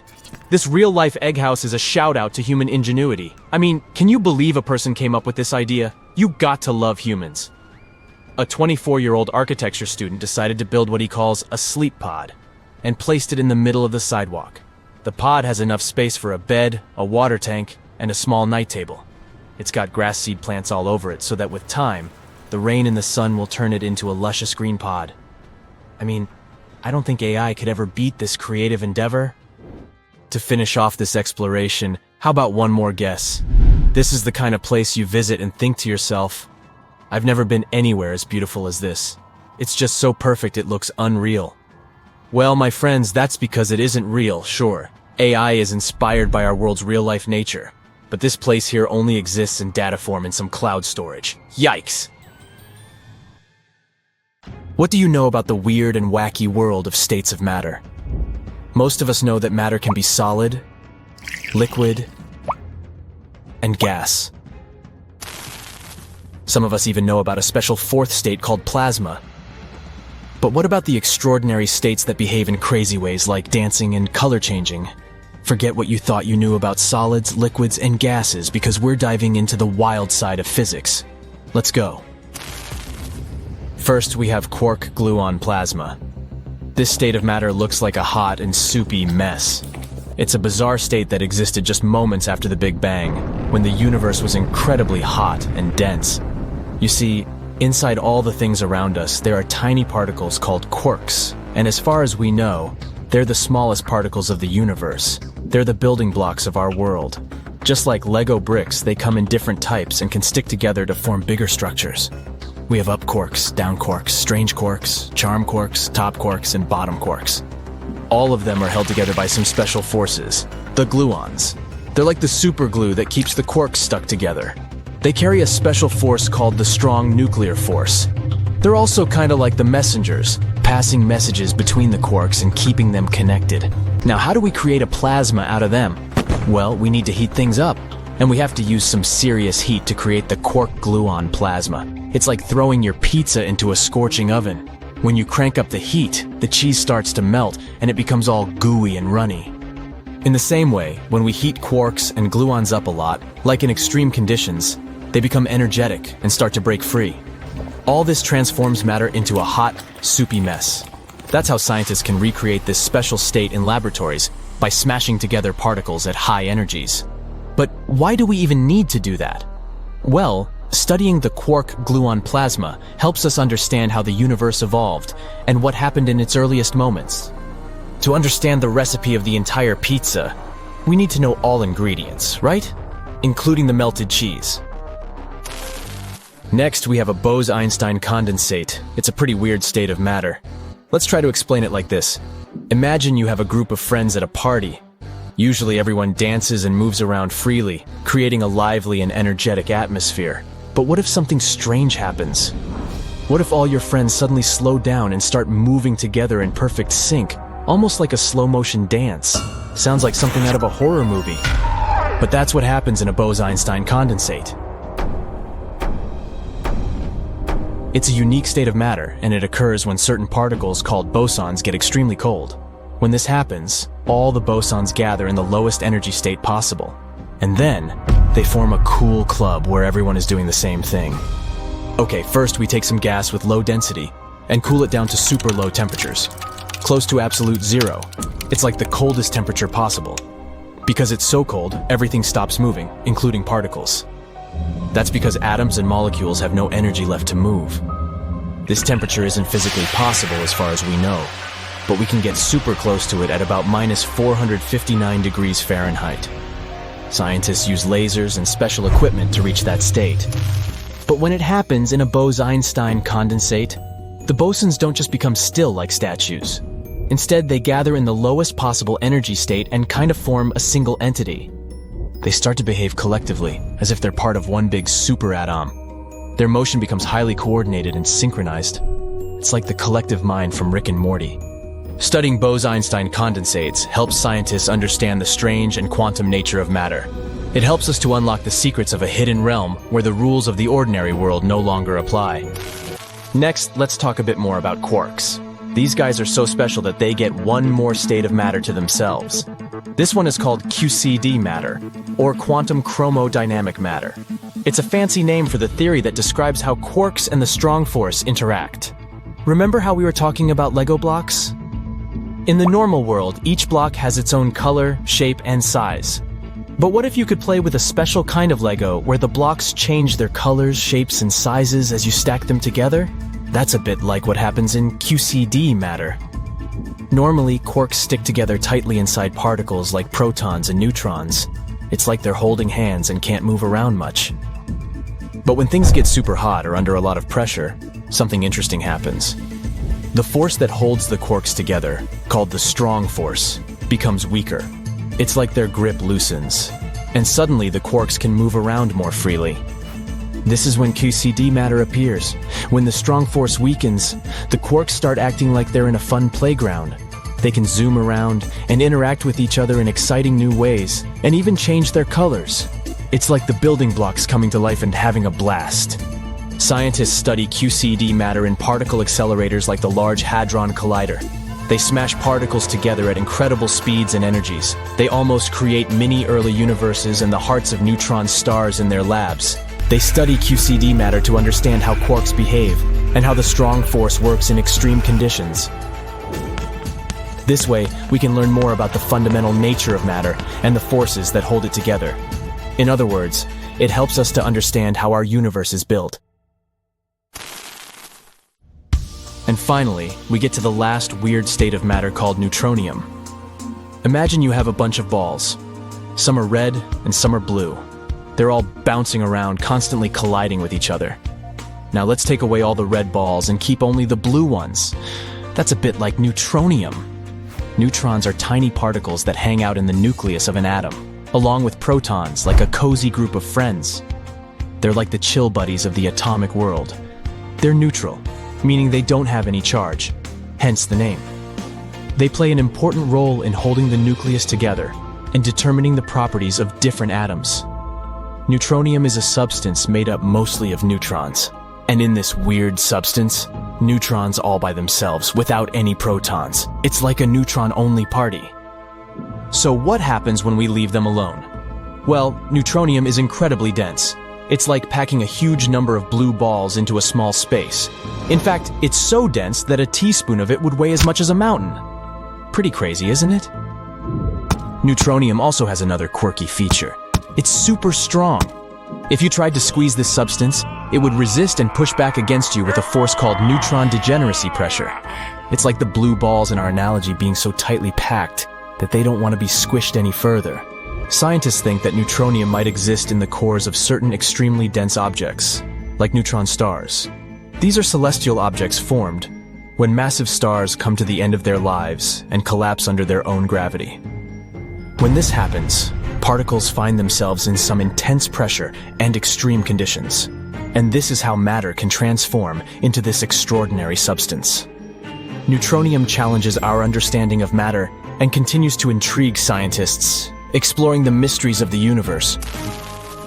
So, from the mesmerizing dance of particles in a quark gluon plasma to the mind-bending behavior of atoms in a Bose-Einstein condensate, these strange states of matter have shown us that matter is full of surprises.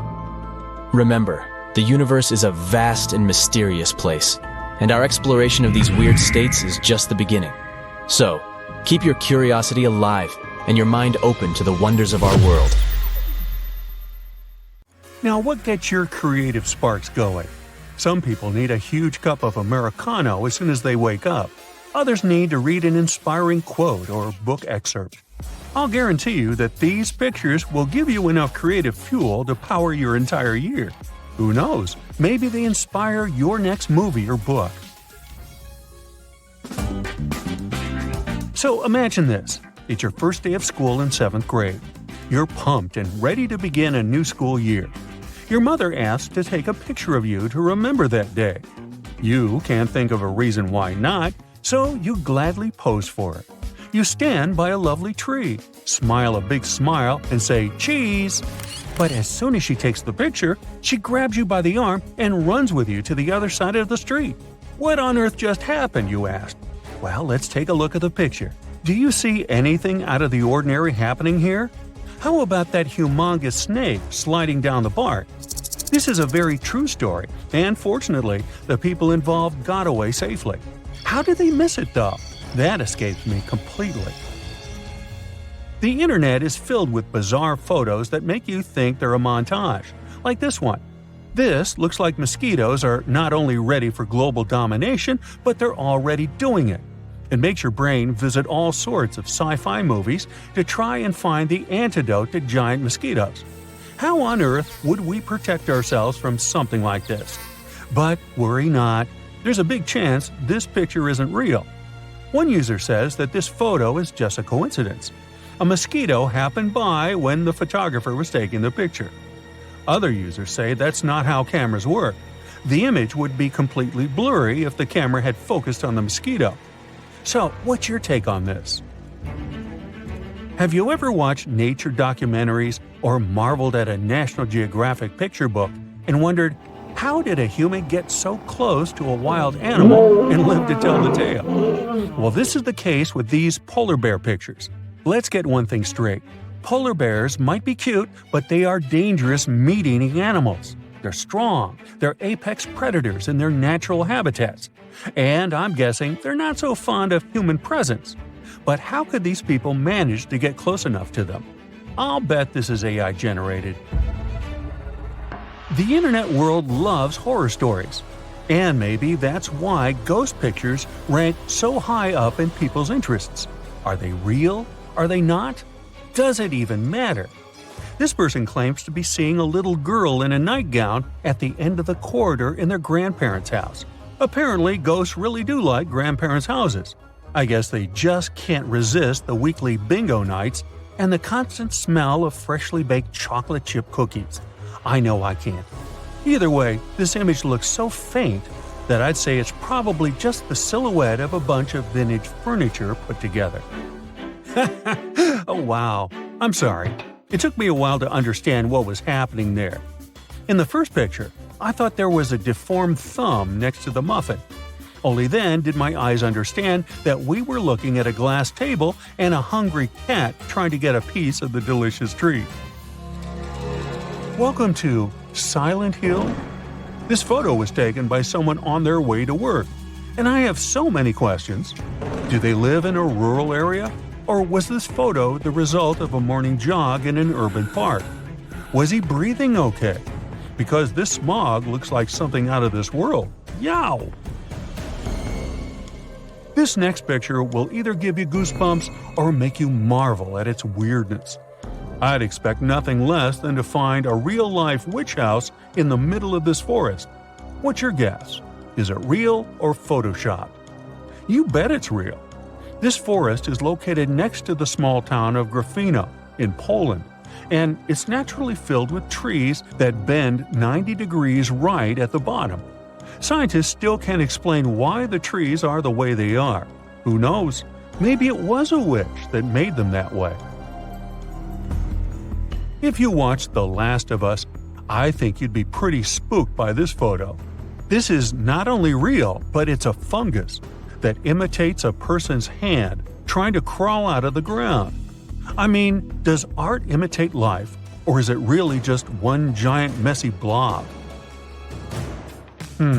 Where do I even start with this one?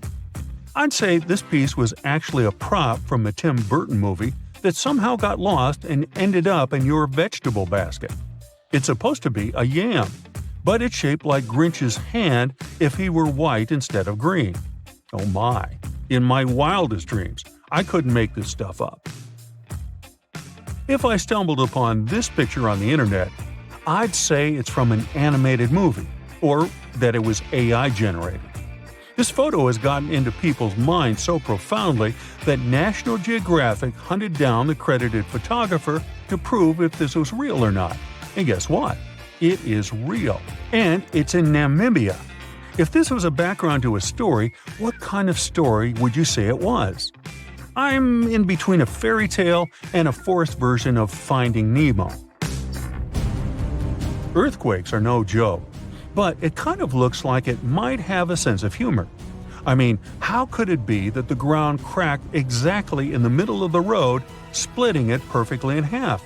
This just sounds too science fiction-y for me. You know how they say that nothing in life happens by chance? I have to say this picture makes me profoundly wonder whether this was a natural result of rusting, or if someone spent endless hours carving the world map into a random street pole. This is what I like to call minimum effort, maximum effect. Maybe this is the work of a child that didn't understand the assignment. Or maybe it's just a lazy adult with a childlike mentality. I have to say, they nailed the horse's silhouette, and for that, they deserve a well done. Now picture this. You went out on your morning jog. It's a cold winter day, and the sun hasn't come out just yet. You decided to run an extra mile further than you normally do and run into the guardian of the forest. You're so convinced that the thing is real that you make a sprint for it as fast as your shaky legs can take it. In the end, it was just a Groot-like tree. Somewhere, there's a law that says we can't have only good days. There are the days you get home and you're going to open the door and this comes to greet you. It's a fine line between a life-threatening situation and just a really big scare. Now, when I was a kid, I loved playing pranks on people, but I would be the first one to get completely spooked when someone played a prank on me. I'm guessing the person who ran into this thing on their office wall wasn't too pleasant. But hey, maybe it's karma, right? What goes around comes straight back around. This is the type of table setting you would see if you got invited to the Addams house for afternoon tea. Creepy little hand-inspired teacups crawling everywhere. You got to have a good stomach to take this one smoothly, huh?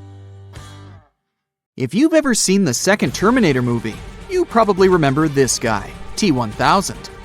The main character, so brilliantly played by Arnold Schwarzenegger, had a mission, and it was to protect Sarah and John Connor from that robot.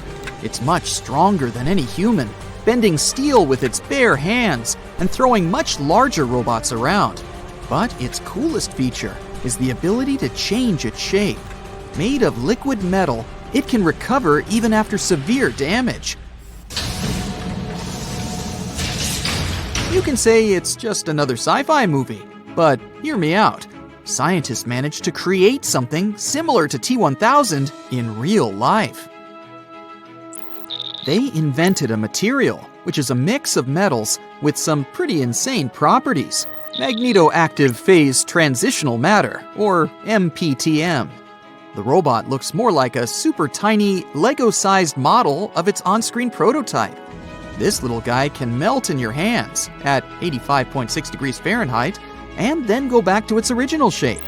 The test run has shown it can break out of a small cell using this superpower. The secret behind what looks like magic is physics. A magnetic field generates an electric current inside one of the metals the real-life T-1000 is made of. Some heat is then produced, and solid material turns into liquid. The tiny robot can also show some other talents under the influence of magnetic fields.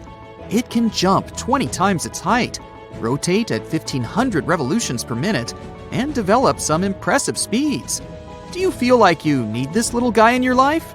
Well, you can't buy the original yet, but you can still get yourself a Terminator action figure or building kit. As for the material that can melt and solidify again, it will have more practical uses than entertaining the audience. Imagine a tool that can reach even the tightest corners. You turn it into its liquid form. It enters the hole and then becomes solid again and seals it. Sounds like any engineer's dream.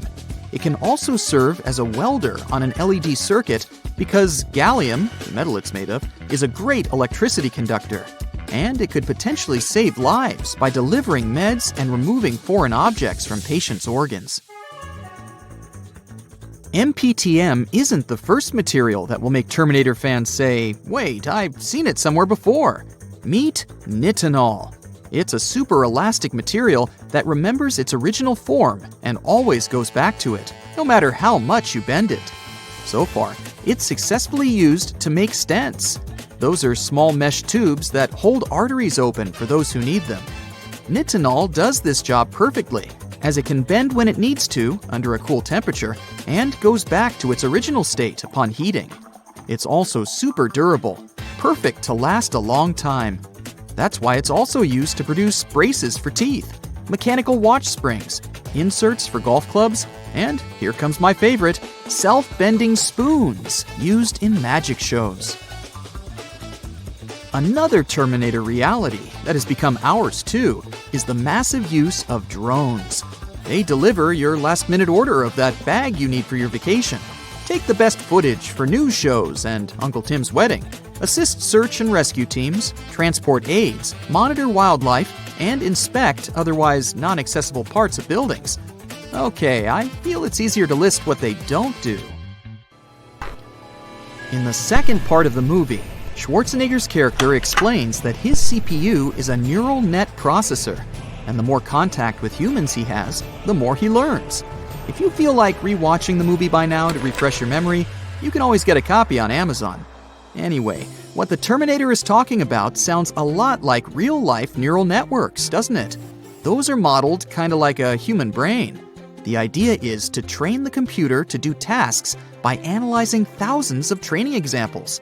An object recognition system learns what a car or a poodle looks like by looking at many, many images of those and singling out some patterns. Once they're trained enough, They can do all sorts of things, from predicting weather and the situation on the stock market to recognizing faces and choosing what Netflix shows to recommend to you. It all sounds good, but admit it, the coolest thing in the movie is those scarily human-looking robots. Many humanoid robots are now still in the project stages, but there are some which are pretty much alive and kicking. Some of them work at factories and warehouses because they're really good at logistics and manufacturing.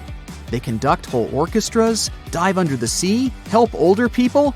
Hey, is there something they aren't good at? Should we start worrying that we'll be replaced by them soon? While AI is becoming better and better, it's still luckily unlikely. Machines still don't have emotional intelligence and decision-making skills like humans. They're super smart, but they simply have no motivation to take over the world unless humans tell them to do so. And even if one AI system or app decides to break free and rule the universe, it's unlikely powerful enough to do it. So breathe out. One thing those humanoids have mastered, though, is a sense of humor. When a man approached a robot at a trade show in Las Vegas, asking if she had a boyfriend, the machine responded that she was unfortunately not on the market as robots don't have relations. Getting rejected by AI. Talk about 21st century problems. The heartbreaking robot's name was Amica. Its creators, the British company Engineered Arts, call it the world's most advanced humanoid robot. It's so detailed and lifelike that I'm not surprised that guy wanted to hit on it. Amica has a whole emotional spectrum and can show realistic astonishment and surprise and whatnot. It even yawns, shrugs, blinks, and scratches its nose. Amica's eyes have cameras, so it can remember your face and track it. That's why talking to it doesn't feel like staring at a gadget screen. It can also detect objects like a human finger in front of its face, so it will react when you approach it. This beauty is not hard to operate at all.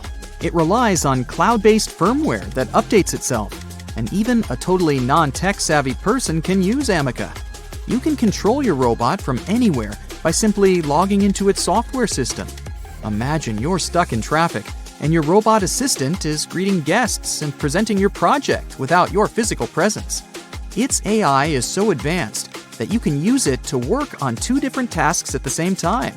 It can even single out a more important task and make it its priority.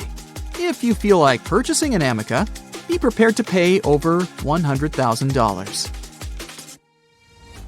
Atlas, a humanoid designed by Boston Dynamics, can run up and down the stairs, jump between levels, and pick up, carry, and throw heavy things at the right distance. Atlas can grip things using 1 fixed finger and 1 moving finger. All of this makes it an ideal warehouse helper.